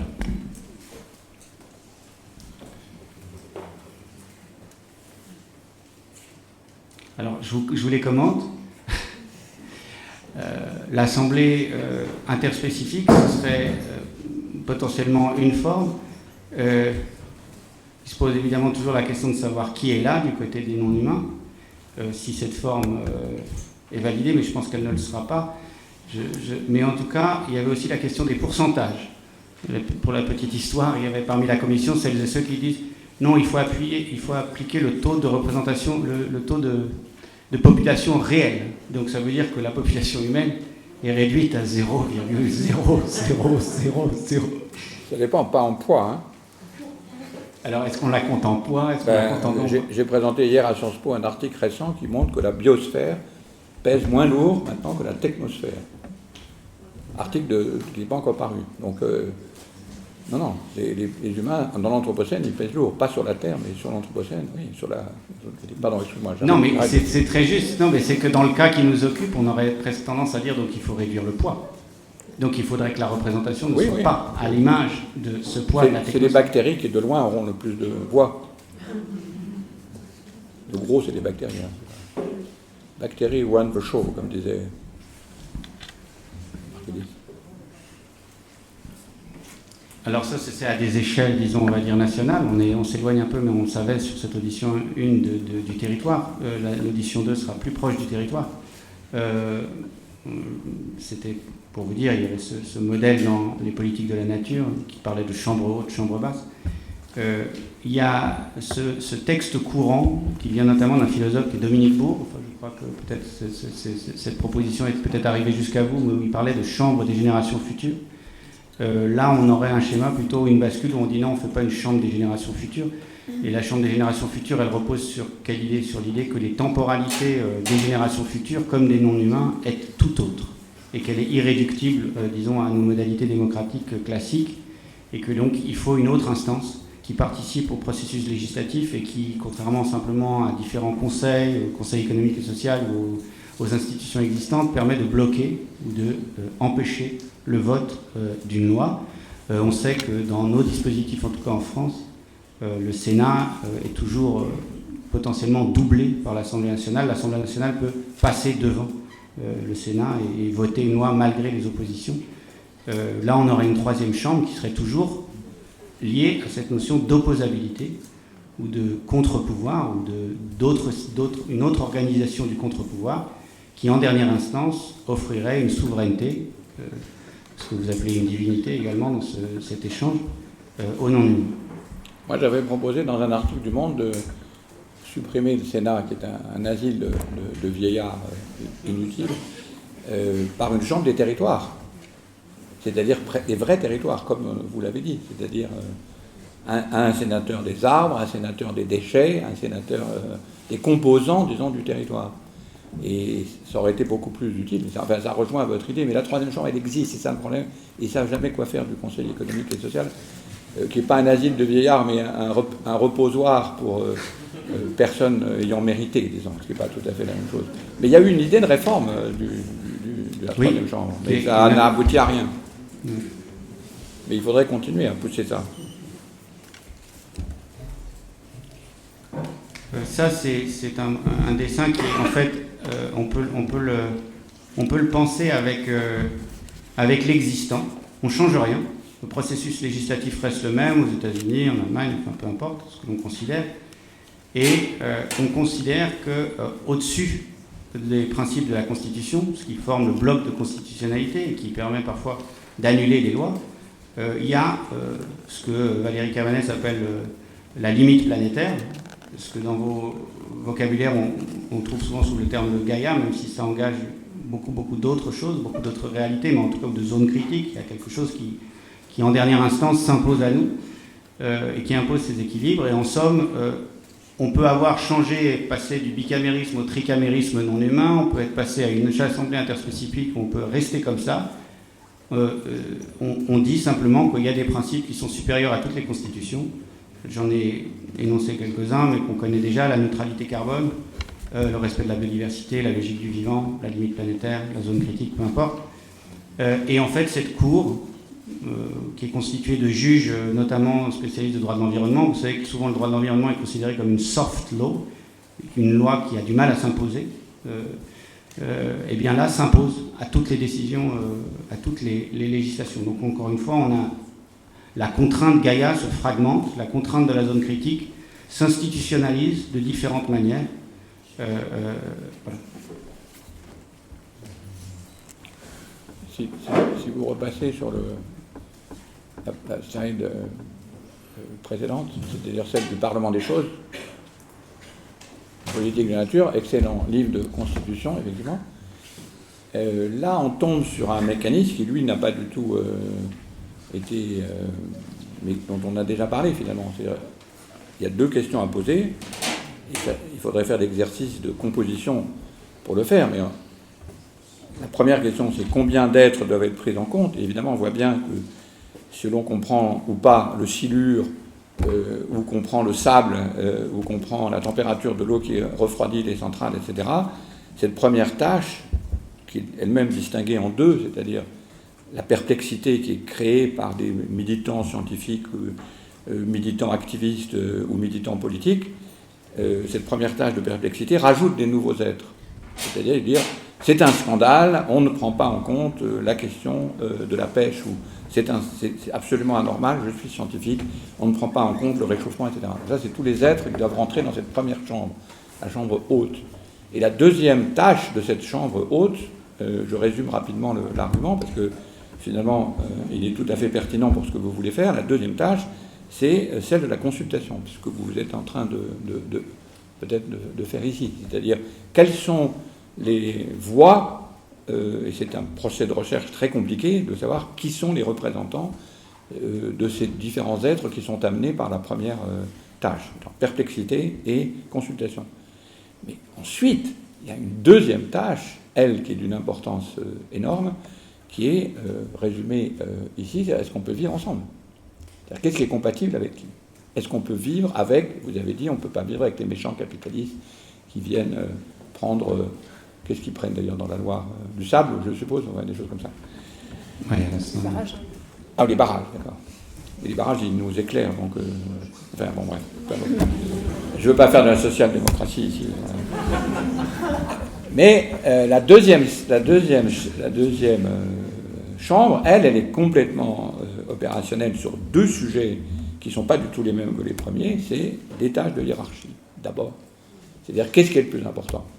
Maintenir la température de l'eau, la quantité d'eau pour l'irrigation, le nombre de saumons qui remontent jusqu'à Vichy, etc., etc. Donc une tâche de hiérarchisation. Et puis il y a la tâche fondamentalement politique d'institution. C'est-à-dire, voilà, ok, on s'est entendu sur cette hiérarchie des êtres. Maintenant, on décide. Et ces quatre tâches constituent effectivement un parlement des choses. C'est-à-dire des choses au sens, pas de la chosification, mais des choses au sens des assemblées soucieuses, disons, les assemblées qui se rassemblent autour d'un souci. C'est le terme original de chose. On se réunit à partir du moment où on a un souci. Vieux terme donc de cause. Donc, ce que j'avais essayé de faire, et ça serait très intéressant de le faire pour de vrai, mais il faut que la première tâche, celle de composition, c'est-à-dire la première réponse à la question combien on est, soit faite sérieusement. Parce que ça veut dire d'avoir l'œil et l'oreille pour savoir si tous ces êtres qui se multiplient et que nous multiplions maintenant depuis la crise écologique sont entendus. Et ça, c'est des scientifiques qui sont très bons pour entendre des êtres qu'on n'entend pas et qu'on ne voit pas. C'est les militants, ils sont très bons pour faire entendre les gens, même s'ils crient parfois très fort. Et c'est évidemment aussi les politiques. Après tout, c'est leur job d'être assez qui ont l'œil et l'oreille pour les gens qui sont sans voix. Donc c'est ça que cette première tâche fait. La tâche de consultation aussi est très compliquée. Une fois qu'on a des êtres candidats à l'existence du collectif, ben, comment est-ce qu'on sait s'ils sont importants ou pas ? Et ensuite, il faut la deuxième tâche, c'est la hiérarchie de tous ces êtres. Comment on vit ensemble, c'est une autre question complètement différente. Donc c'est contrairement à la question générale, disons, faire parler des non-humains, ça c'est une question complètement pratique. Qui se fait en fait, en pratique, c'est bien comme ça que ça se passe. Mais là, il manque, et c'est là où il y a un vrai travail juridique à faire, il manque l'institutionnalisation au sens propre. Donner un nom et une procédure sur des choses qui se font. Parce qu'après tout, il y a déjà des militants, déjà des scientifiques, déjà des industriels qui rendent perplexe le collectif. Et c'est là où il manque l'institution. Ou, dans le cas de ce que disait Frédéric tout à l'heure, sa simulation par la fiction. Parce que finalement, une institution, c'est une fiction aussi. Au début, la Révolution française, c'est une grande fiction. La plaie de la Bastille aussi, un peu active, évidemment, avec un peu de sang, mais enfin, c'est quand même, comme l'a magnifiquement montré Pomera, c'est aussi une fiction. Donc c'est ça qui manque. Mais se dire, finalement, la question est assez simple, c'est représenter les non-humains, ça veut dire écouter ceux qui arrivent dans le collectif, consulter pour savoir s'ils existent vraiment, et que ce n'est pas des fake news, hiérarchiser et instituer, c'est quand même des choses assez de vie collective absolument traditionnelle. Donc ce modèle, c'est un bon modèle. Et merci de le mettre en œuvre sur Loire. J'y reviendrai, mais j'aimerais t'entendre, Frédéric, sur cette représentation scénique. On a parfois échangé, je me permets sur cette difficulté, en fait, en scène, au théâtre, à faire entendre ces différentes entités. Tu en parlais tout à l'heure pour le théâtre des négociations. Il y avait cette complexité, qui représente qui, pourquoi, en quel nom, qui parle, qui a le droit, quel groupe, pourquoi l'expert. Et tu as parfois évoqué au fil de ces expériences, je les mentionne, toujours avec Bruno Latour, si je ne me trompe pas, le théâtre de négociation, puis il y a eu Inside, puis maintenant il y a Moving Earth, il y a un projet aussi autour de Galilée, mais il y a toujours ce souci de montrer sur la scène, de créer la scène de ce qui nous arrive, de créer la scène peut-être de l'anthropocène, de créer la scène du capitalocène, si on revient sur ce terme qui est un peu compliqué, accepté, pas accepté, peu importe. Mais dans cette traduction sur la scène, parfois tu évoquais cette difficulté en disant à chaque fois nous échouons. Et nous échouons peut-être mieux, peut-être moins bien, mais il y a cet échec de la représentation. C'est ça, tu dis ça. Alors moi j'en ai vu certaines, ça me permettra d'adoucir leur relation dans le retour en train ce soir, c'est que c'est très réussi, c'est-à-dire que Inside, je vous invite à vraiment voir ces choses. Mais en tout cas, même de l'intérieur du théâtre, et on en parlait tout à l'heure, de l'intérieur du théâtre, il y a les critiques de théâtre, qui sont les habitués de la représentation, comme on pourrait dire les habitués de la politique, qui sont les habitués du spectacle politique assez consternant auquel on est confronté souvent. Eh bien, ces habitués du théâtre disent ça n'est pas du théâtre. Et donc, comme s'il y avait cette tentative de l'intérieur de la scène d'échapper à la scène. Est-ce que tu peux revenir sur ces tentatives et sur cet effort sans cesse repris de comment est-ce qu'on y arrive? Oui, explique-moi pourquoi on échoue. Oui, Ça m'intéresse. Bruno m'avait jamais entendu dire ça, mais le fait est que ça m'est arrivé une ou deux fois, en tout cas tu étais là à Berlin quand j'en ai parlé. Parfois je présente la succession des expériences, mais c'est heuristique en fait, c'est échec au sens heuristique. Au sens où on essaye des formes. Je peux évoquer le contexte d'ailleurs. Nous sommes à Berlin, tu fais une conférence et il y a quelqu'un à la fin qui t'a écouté parler de ses expériences et qui dit « Oui, mais à la fin, comment est-ce qu'on les représente sur scène, les arbres? Comment est-ce qu'ils sont, en fait ?» Et ça va être des personnes. Enfin, grosso modo, c'est pas ce que tu réponds, mais c'est dit on n'échappe pas à ce biais humain.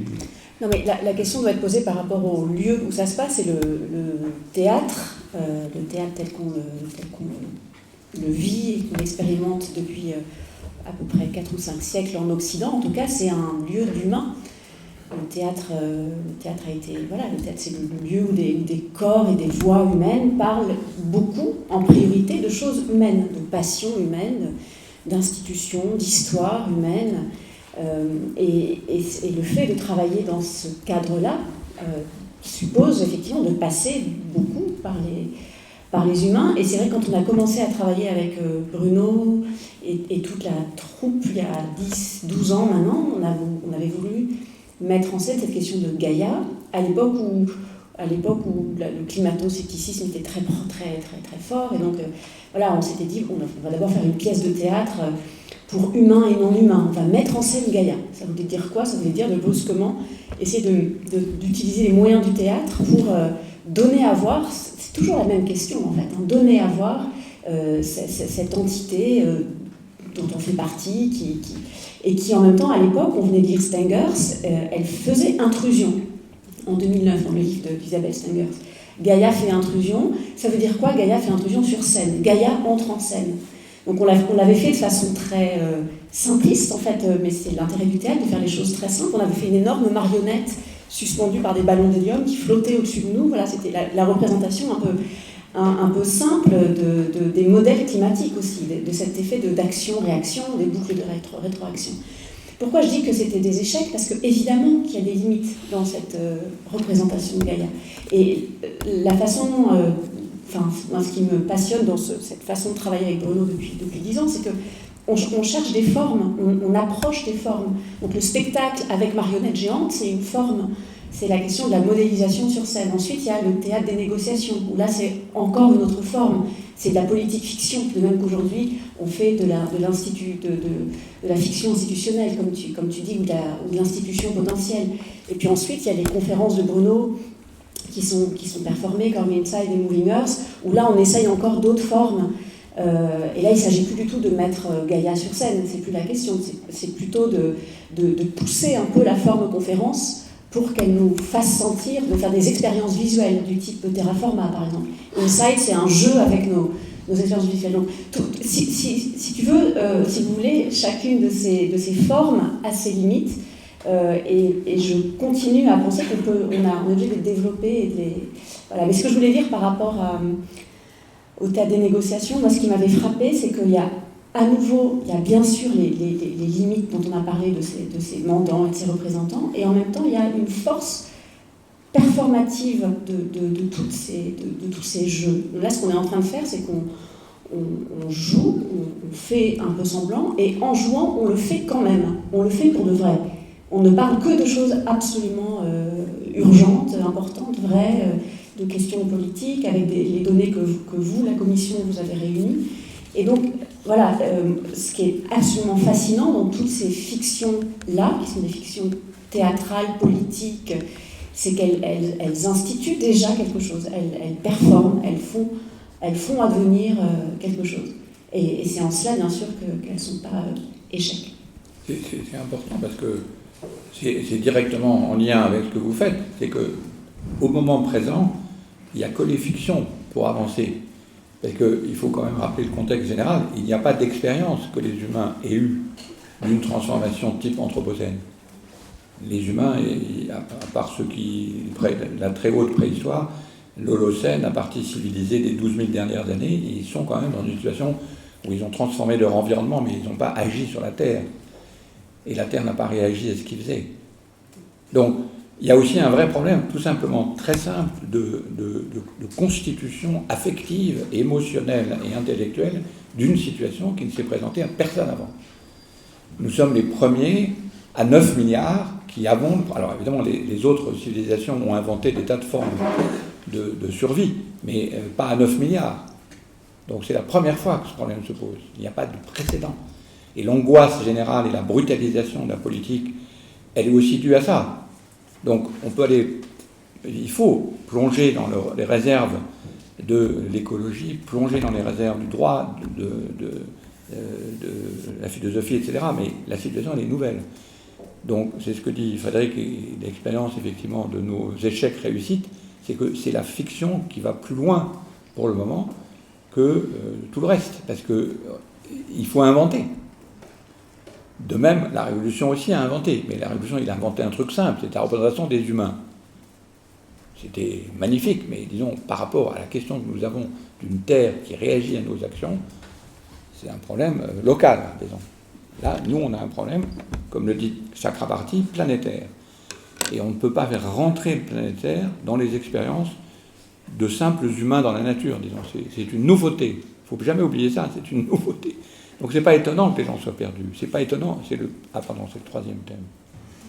Parce que dans la troisième partie, il fallait s'intéresser au pourquoi les gens ne réagissent pas. C'est ça? Oui, c'est bon, mais je vais juste faire... D'accord, excuse-moi. Non, tout va bien. Je ne suis pas du tout discipliné. Mais non, oui, surtout, il ne fallait pas t'arrêter, c'était parfait. Mais non, ce qu'il y a, c'est que je vais dire, en fait, c'est-à-dire, j'acte un certain nombre de choses. Donc on peut dire à l'instant T que, il y a besoin de fiction. Donc il y a besoin de représentation. Vous me dites top quand c'est non. C'est quoi la question? Oui, on dit oui. Vous dites il y a besoin de fiction. Pardon. Comme ça. Il y a besoin de représentation. Oui. La question donc de savoir en fait. Mais les représentations au sens de fiction aussi. Il faut d'abord fictionner. Sur ces sujets, il faut d'abord fictionner. Parce que nous n'avons pas le vocabulaire, pour dire c'est pas un problème d'humain dans la nature, ce sont des terrestres dans l'Anthropocène. Il n'y a pas de précédent. La question ne se posait pas. Les gens qui étaient sur la Loire il y a 500 ans, mais comme ceux qui étaient là sur la Loire il y a 50 ans, n'avaient pas à se poser le problème de la réaction du système Terre aux actions collectives des humains. Qui aurait imaginé qu'il fallait se préoccuper du climat pour que la Loire ne perde pas ses eaux dans je ne sais pas combien d'années. Je ne connais pas les chiffres sur la prévision, sur la pluviométrie. J'essaie en tout cas, parce qu'il va y avoir une suite à ces travaux, on va continuer, on va travailler, et à un moment donné même on est censé écrire une sorte de rapport qui sera transmis à un certain nombre de personnes, j'espère le plus nombreuses possible. Donc je voudrais juste savoir justement si on peut dire ça. Donc oui, il y a besoin de fiction. Est-ce qu'on peut dire que dans une relation diplomatique avec les non-humains, on a moyen de bien les écouter et de bien les entendre? et de comprendre ce qu'ils expriment comme nécessité, comme intérêt, comme besoin, comme droit. On peut y arriver, ça? Je trouve que c'est là que c'est difficile. Là, en fait, l'état des négociations a montré, par exemple, les limites terribles de l'institution, en l'occurrence, de cette histoire de négociation internationale. On le sait, mais l'expérience fictionnelle était à la fois passionnante pour les étudiants, transformatrice, voilà, mais en même temps très dure. Il y a les étudiants qui représentaient le Brésil, les orang-outans. Je me souviens dans le film qui est disponible gratuitement sur Internet, qui s'appelle Climat, l'état des négociations, il y a une étudiante qui témoigne en pleurs du fait qu'ils ont travaillé, ils sont tous convaincus qu'il faut changer, ce sont que des étudiants, ils n'ont aucune pression de lobby, mais le dispositif lui-même est un problème. C'est-à-dire que faire à toute force rentrer les êtres de la nature dans nos formes humaines, c'est aussi difficile que de représenter Gaïa sur une scène de théâtre qui est faite pour les humains. Il y a une tension là, je ne sais pas ce que tu en penses. Oui, mais encore une fois, je me souviens en 93, quand j'écrivais Politique de la nature, les premières réunions des commissions locales de l'eau sur la Durance, c'était aussi exactement la même chose. C'est-à-dire le simple fait d'avoir autour de la table des gens représentant les associations, des industriels, l'État, les régions et les agriculteurs, créait la réalisation, la performation, parce qu'après tout, l'invention de la loi de 92, c'est aussi une fiction, en quelque sorte. C'était à l'époque une fiction. Maintenant, c'est devenu le cours ordinaire des choses, mais à l'époque, c'était une fiction, qui constituait le simple fait que les gens soient autour d'une table pour s'occuper d'un sous-ensemble ou d'un sous-bassin versant, constituait l'être. Pourquoi? Mais parce qu'il disait, si on prend l'eau là, moi, j'en ai plus pour moi, tout simplement. Et donc il y a bien cette opération même, obligée par la loi avec la préfecture qui exige qu'il y ait un sage, etc., constitue un être commun, une chose commune, une chose commune qui donne sa puissance à la représentation et qui est déchirante. La représentation, c'est forcément déchirant, puisque ça veut dire qu'on constitue un être qui est lui-même multiforme. Vous avez posé vous-même le problème dans le texte initial de cette affaire. C'est quoi les bords de la Loire? Ça va jusqu'où la Loire? C'est une question qui peut être une question pragmatique. Ça ne peut être résolu que pragmatiquement. Donc l'être qui naît, on ne peut pas répondre de façon abstraite à ta question, l'être qui naît dans la performation de ces parlements, c'est celui-là que vous cherchez. C'est pas qu'on représente la rivière, c'est qu'on construit le site où les intérêts multiples et contradictoires finissent par faire émerger les besoins, le comportement, le bien-être de cet être commun. C'est l'équivalent, pour nous, qui ne sommes plus des gens à divinité, du premier cas cité en Nouvelle-Zélande. C'est-à-dire, cet être-là, nous devons le faire exister parce que vous nous l'avez piqué, vous, les colonisateurs. Donc, on ne peut pas séparer ces questions juridiques des questions de conflit. D'ailleurs, ça n'a pas de sens. Le droit est toujours un moyen de gérer des situations de conflit. Alors, j'avais dit que je ferais le constitutionnaliste un peu obtus, et donc je vous écoute et j'essaie de voir ce que ça donne comme forme. Je ne l'ai pas encore. Je dois vous dire que je suis un peu dans une forme d'aporie, mais les formes à peu près ont toutes été rejetées. Donc le tricamérisme, non. Alors sauf celle que tu proposais dans Politique de la nature, mais sauf que je trouve, et c'est peut-être le point où j'ai l'impression qu'on est, j'arrive pas à voir, c'est comment avec le modèle donc qui est là, on arrive à rendre compte du grand conflit qu'on a à régler, qui est le conflit humain-non humain. Là, je vois bien qu'on pense l'entrelacement, l'interdépendance. On se pose la question des nouveaux sujets, des emmêlements, mais je ne vois pas à quel point on arrive à donner, je dirais, empower. Comment est-ce qu'on donne du pouvoir à quelque chose qui est malgré tout extérieur à nous, en tout cas la façon qu'on a eu de nous définir. Je comprends très bien pour les raisons épistémologiques que tu évoques qu'on n'a jamais été séparés, mais simplement nous sommes juridiquement, philosophiquement séparés, et nous vivons dans les ruines de cette séparation, Et aujourd'hui, c'est ce qu'on a appelé dans cette audition l'opposabilité.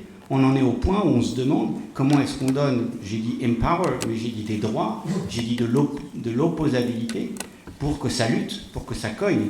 Et c'est là où j'ai le sentiment que si je reviens à ces choses-là, j'ai l'impression que la chambre haute, la chambre basse, elle peut très bien exister dans l'Assemblée interspécifique. Oui, mais quand on en viendra à voter une loi, ça se battra d'une certaine façon. Et il y aura multiples formes d'alliances. Et ce sont ces multiples formes d'interdépendance, d'alliance et de désalliance entre les différents régimes ou modes d'existence qui vont faire que cette Assemblée peut être, par exemple, le tricamérisme, pour moi, est une erreur, parce que c'est comme si on avait la troisième chambre qui les mettait en dehors, donc qui ne permet pas l'entre-là. Parce que résultat, ça ne dialogue pas entre les chambres, pas autant. Ça bloque un processus institutionnel. J'ai par exemple le sentiment qu'avec ça, on ne répond pas à toutes les questions épistémologiques passionnantes que tu poses dans l'interdépendance, mais par contre, on a au moins un garde-fou, comme le Cour constitutionnel dit par exemple, cette loi, elle est anticonstitutionnelle. Elle viole le bloc de constitutionnalité, elle ne respecte pas les droits de l'homme, etc. Si on intègre au bloc de constitutionnalité des trucs qui sont la contrainte Gaïa, ou ce que je vais appeler la contrainte Gaïa ou la contrainte zone critique, on n'a c'est pas le capitalisme qui est visé, c'est le système d'échange, c'est l'usage du monde, mais c'est quelque chose qui dit, là, ça s'arrête, il y a une limite, ça passe pas. Et j'ai le sentiment que c'est quand même ce conflit-là qu'on essaye d'incarner. Oui, mais vous projetez sur humain, non humain, c'est un peu l'erreur peut-être du terme, le rapport sujet-objet, ça n'a rigoureusement rien à voir. L'idée de partager en 40%, 60%, ça veut dire qu'on reviendrait à la distinction entre tant pour les sujets humains et tant pour les non-humains. Mais c'est pas du tout ça la question. Les non-humains, c'est une façon de rappeler qu'il n'y a pas d'humains. Les humains sont tous attachés à une multitude d'autres êtres. Donc ça, c'est une illusion très profonde de vouloir projeter sur humain, non-humain, qui a pour but précisément de multiplier les êtres avec lesquels nous composons le monde, mais ensuite de poser l'autre question, c'est-à-dire avec qui on veut vivre. J'ai eu récemment, je suis obligé de l'avouer, des punaises de lit. Eh bien, je peux vous jurer que même mon intérêt pour les non-humains, ma passion écologique, j'ai appelé une de mes amies qui m'a dit, il n'y a pas à hésiter, Bruno, appelle un professionnel. N'essaye pas de t'en débarrasser par toi-même. Un professionnel est arrivé le vendredi matin et il n'y a plus de punaises de lit. Bon, c'était un système gaz mortel, hein. C'était vraiment des trucs durs. Le gars avait une énorme machine, je ne pouvais pas rentrer pendant une journée, etc. Mais c'est juste pour expliquer qu'il y a des êtres avec lesquels on ne veut pas vivre. Donc c'est pas humain, non humain, ça n'a pas de sens. C'est les êtres avec lesquels on est associé, à condition de répondre aussi à l'autre question, est-ce qu'on veut vivre avec eux ? Donc la question de la hiérarchie est aussi importante que, etc. C'est pour ça qu'il ne faut pas transposer dans le modèle constitutionnel objet-sujet. C'est pas de faire parler des non-humains comme principe général. C'est de respecter les attachements des êtres qui nous font vivre. C'est pas tout à fait pareil. Alors il y a une rupture du principe qu'on s'était fixé, mais c'est aussi pour ça qu'on a des principes, ce qui est apparemment des exceptions, mais il y a Stéphane Cordobel. Il y a une urgence. Non, il me semble, Bruno, dans ta dernière intervention, tu ouvres une piste qui n'a pas été pas reprise. C'est que la formulation de nos questions sont posées en termes d'absolu, il me semble. Enfin, en nous écoutant, sont posées en termes d'absolu. Je ne sais pas si ça marche ton truc, parce que je ne suis pas sûr que tout le monde t'entende. Vous m'entendez ? Voilà. Oui. Donc on pose nos questions, il me semble, avec une sorte d'absolu, comme si on cherchait le format de négociation qui pourrait s'appliquer partout. Quand tu mentionnes l'atterrissage, quand tu fais référence au pragmatisme, je me dis, mais est-ce que finalement, c'est pas tant une scène qui vaudrait partout qu'il faut inventer, mais une multitude de scènes qui finalement vont s'appliquer aux, pour faire simple, aux écosystèmes considérés et qu'il va falloir systématiquement réinventer. L'exemple qu'a donné lui-même Camille, qui est celui de la troisième chambre, non plutôt de la loi, la suivante là, c'est là, Il y a en ce moment bien une centaine de cas de jeunes, généralement des jeunes d'ailleurs, qui attaquent en justice au nom de limites climatiques, non pas du tout à la dernière chambre, mais à la Cour constitutionnelle, enfin à l'équivalent de tout le système des cours constitutionnelles. Et pourquoi? Mais il dit, sans climat, si un climat détérioré, je n'existe pas. J'ai pas d'enfant, c'est Greta. C'est ce que dit Greta, Greta Thunberg, elle a tout à fait raison. Moi, je n'aurai pas d'enfant.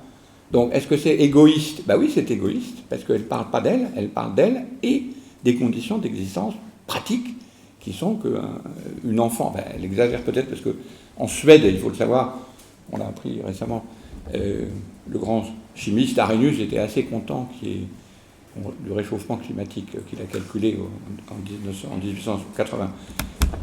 Parce que la Suède allait se réchauffer, il trouvait que c'était formidable. Mais à part, ça pose aussi un problème d'ailleurs. Déjà. Vous voyez ce que je veux dire? C'est qu'à l'intérieur même du droit, des êtres se présentent maintenant. C'est ça l'atterrissage, c'est que tout le monde se présente maintenant comme des êtres attachés. Alors évidemment, il reste dans le droit, dans une forme de droit de propriété, quelque chose qui est difficile. Et c'est pour ça que beaucoup de ces cas ont été rejetés parce qu'ils n'avaient pas d'intérêt pour agir. Mais dans beaucoup de cas, la Cour constitutionnelle, assez haute en Hollande, et maintenant bientôt la Cour européenne, ont reconnu l'intérêt pour agir, et même en Amérique. Oui, vous avez le droit de dire que l'État ne fait pas son boulot et que vous allez me faire sauter mon climat et donc mes conditions d'existence.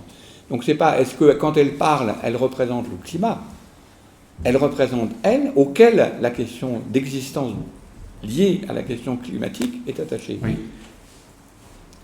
Si je peux me permettre, j'ai l'impression que c'est sujet de la nature, et après je passe à l'axe 3, je voudrais juste donner la parole aussi à Frédéric, on y arrive. Il nous reste 6 minutes, on va déborder de 5-6 minutes. Mais juste un point, en fait, c'est que j'ai le sentiment que ces sujets de droit, ces personnalisations juridiques, viennent après, je l'ai dit, 30 ans de retrait de l'État et de l'intérêt général, l'État et les États ayant failli en un si grand nombre de lieux pour représenter un intérêt général qui est à repenser lui-même, c'est-à-dire un intérêt général étendu, c'est-à-dire étendu. La vraie question. D'accord. J'entends ça dans ce que vous dites. Ça, c'est la vraie question pratique, c'est pas représenter les non-humains. Et pourtant, j'en viens à penser qu'il faut accepter comme un préalable que l'État faillit pour créer un système d'opposabilité, parce que comme tout est devenu conflit, il faut mettre des nouveaux entrants pour créer plus de conflits. Donc en fait, le préalable, c'est est-ce qu'on accepte ou non le fait que l'État a failli. J'étais en Suisse récemment, la loi forestière est formidablement faite, donc l'exploitation forestière est raisonnée et tout va bien. Donc l'intérêt général étendu est bien compris. Et ça vient d'ailleurs d'un accident anthropocène parce qu'ils avaient trop déforesté au 19e siècle, donc c'est tombé. Donc la montagne est tombée, ça a tué des gens.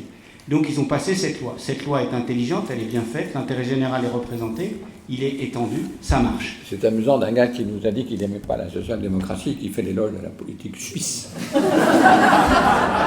qui est la moins révolutionnaire du monde. Mais j'adore la politique suisse, c'est mon idéal de politique. On ne sait pas le nom du président, ça c'est le pays vraiment le plus avancé. En tout cas, donc on accepte ça. Merci. On accepte ça. Oui, mais par exemple en Colombie, je dirais l'inverse. C'est comme l'État a failli partout, la Cour donne des droits à la Trato pour défendre des populations et leurs droits au fleuve. Oui, mais il y a des populations aussi.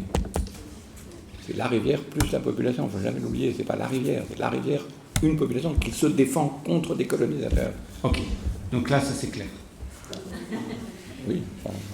Pour moi, c'est clair. D'accord. Là, j'arrive à un point où, bref, il y a besoin d'intérêt humain.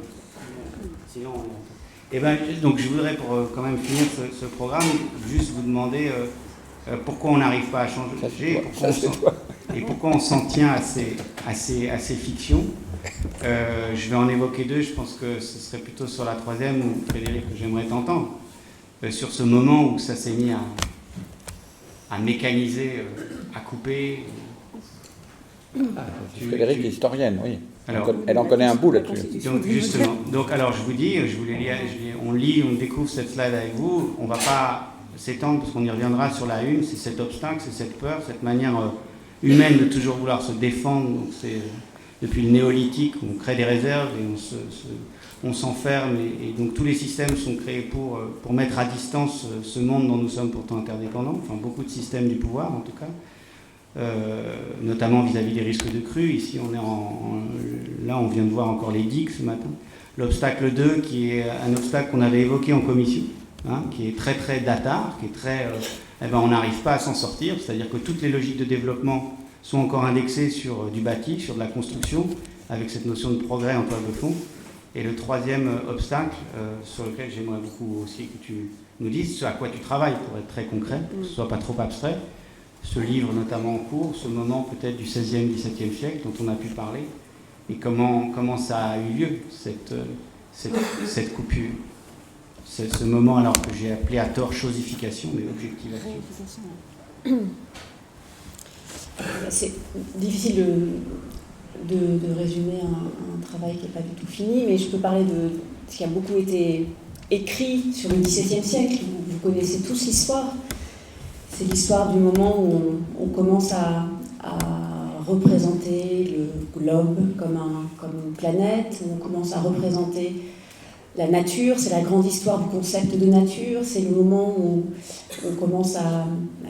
les racines sont profondes, mais c'est vrai que c'est au XVIIe siècle qu'on commence à voir apparaître ce qu'on a appelé la mécanisation de la nature, un rapport de plus en plus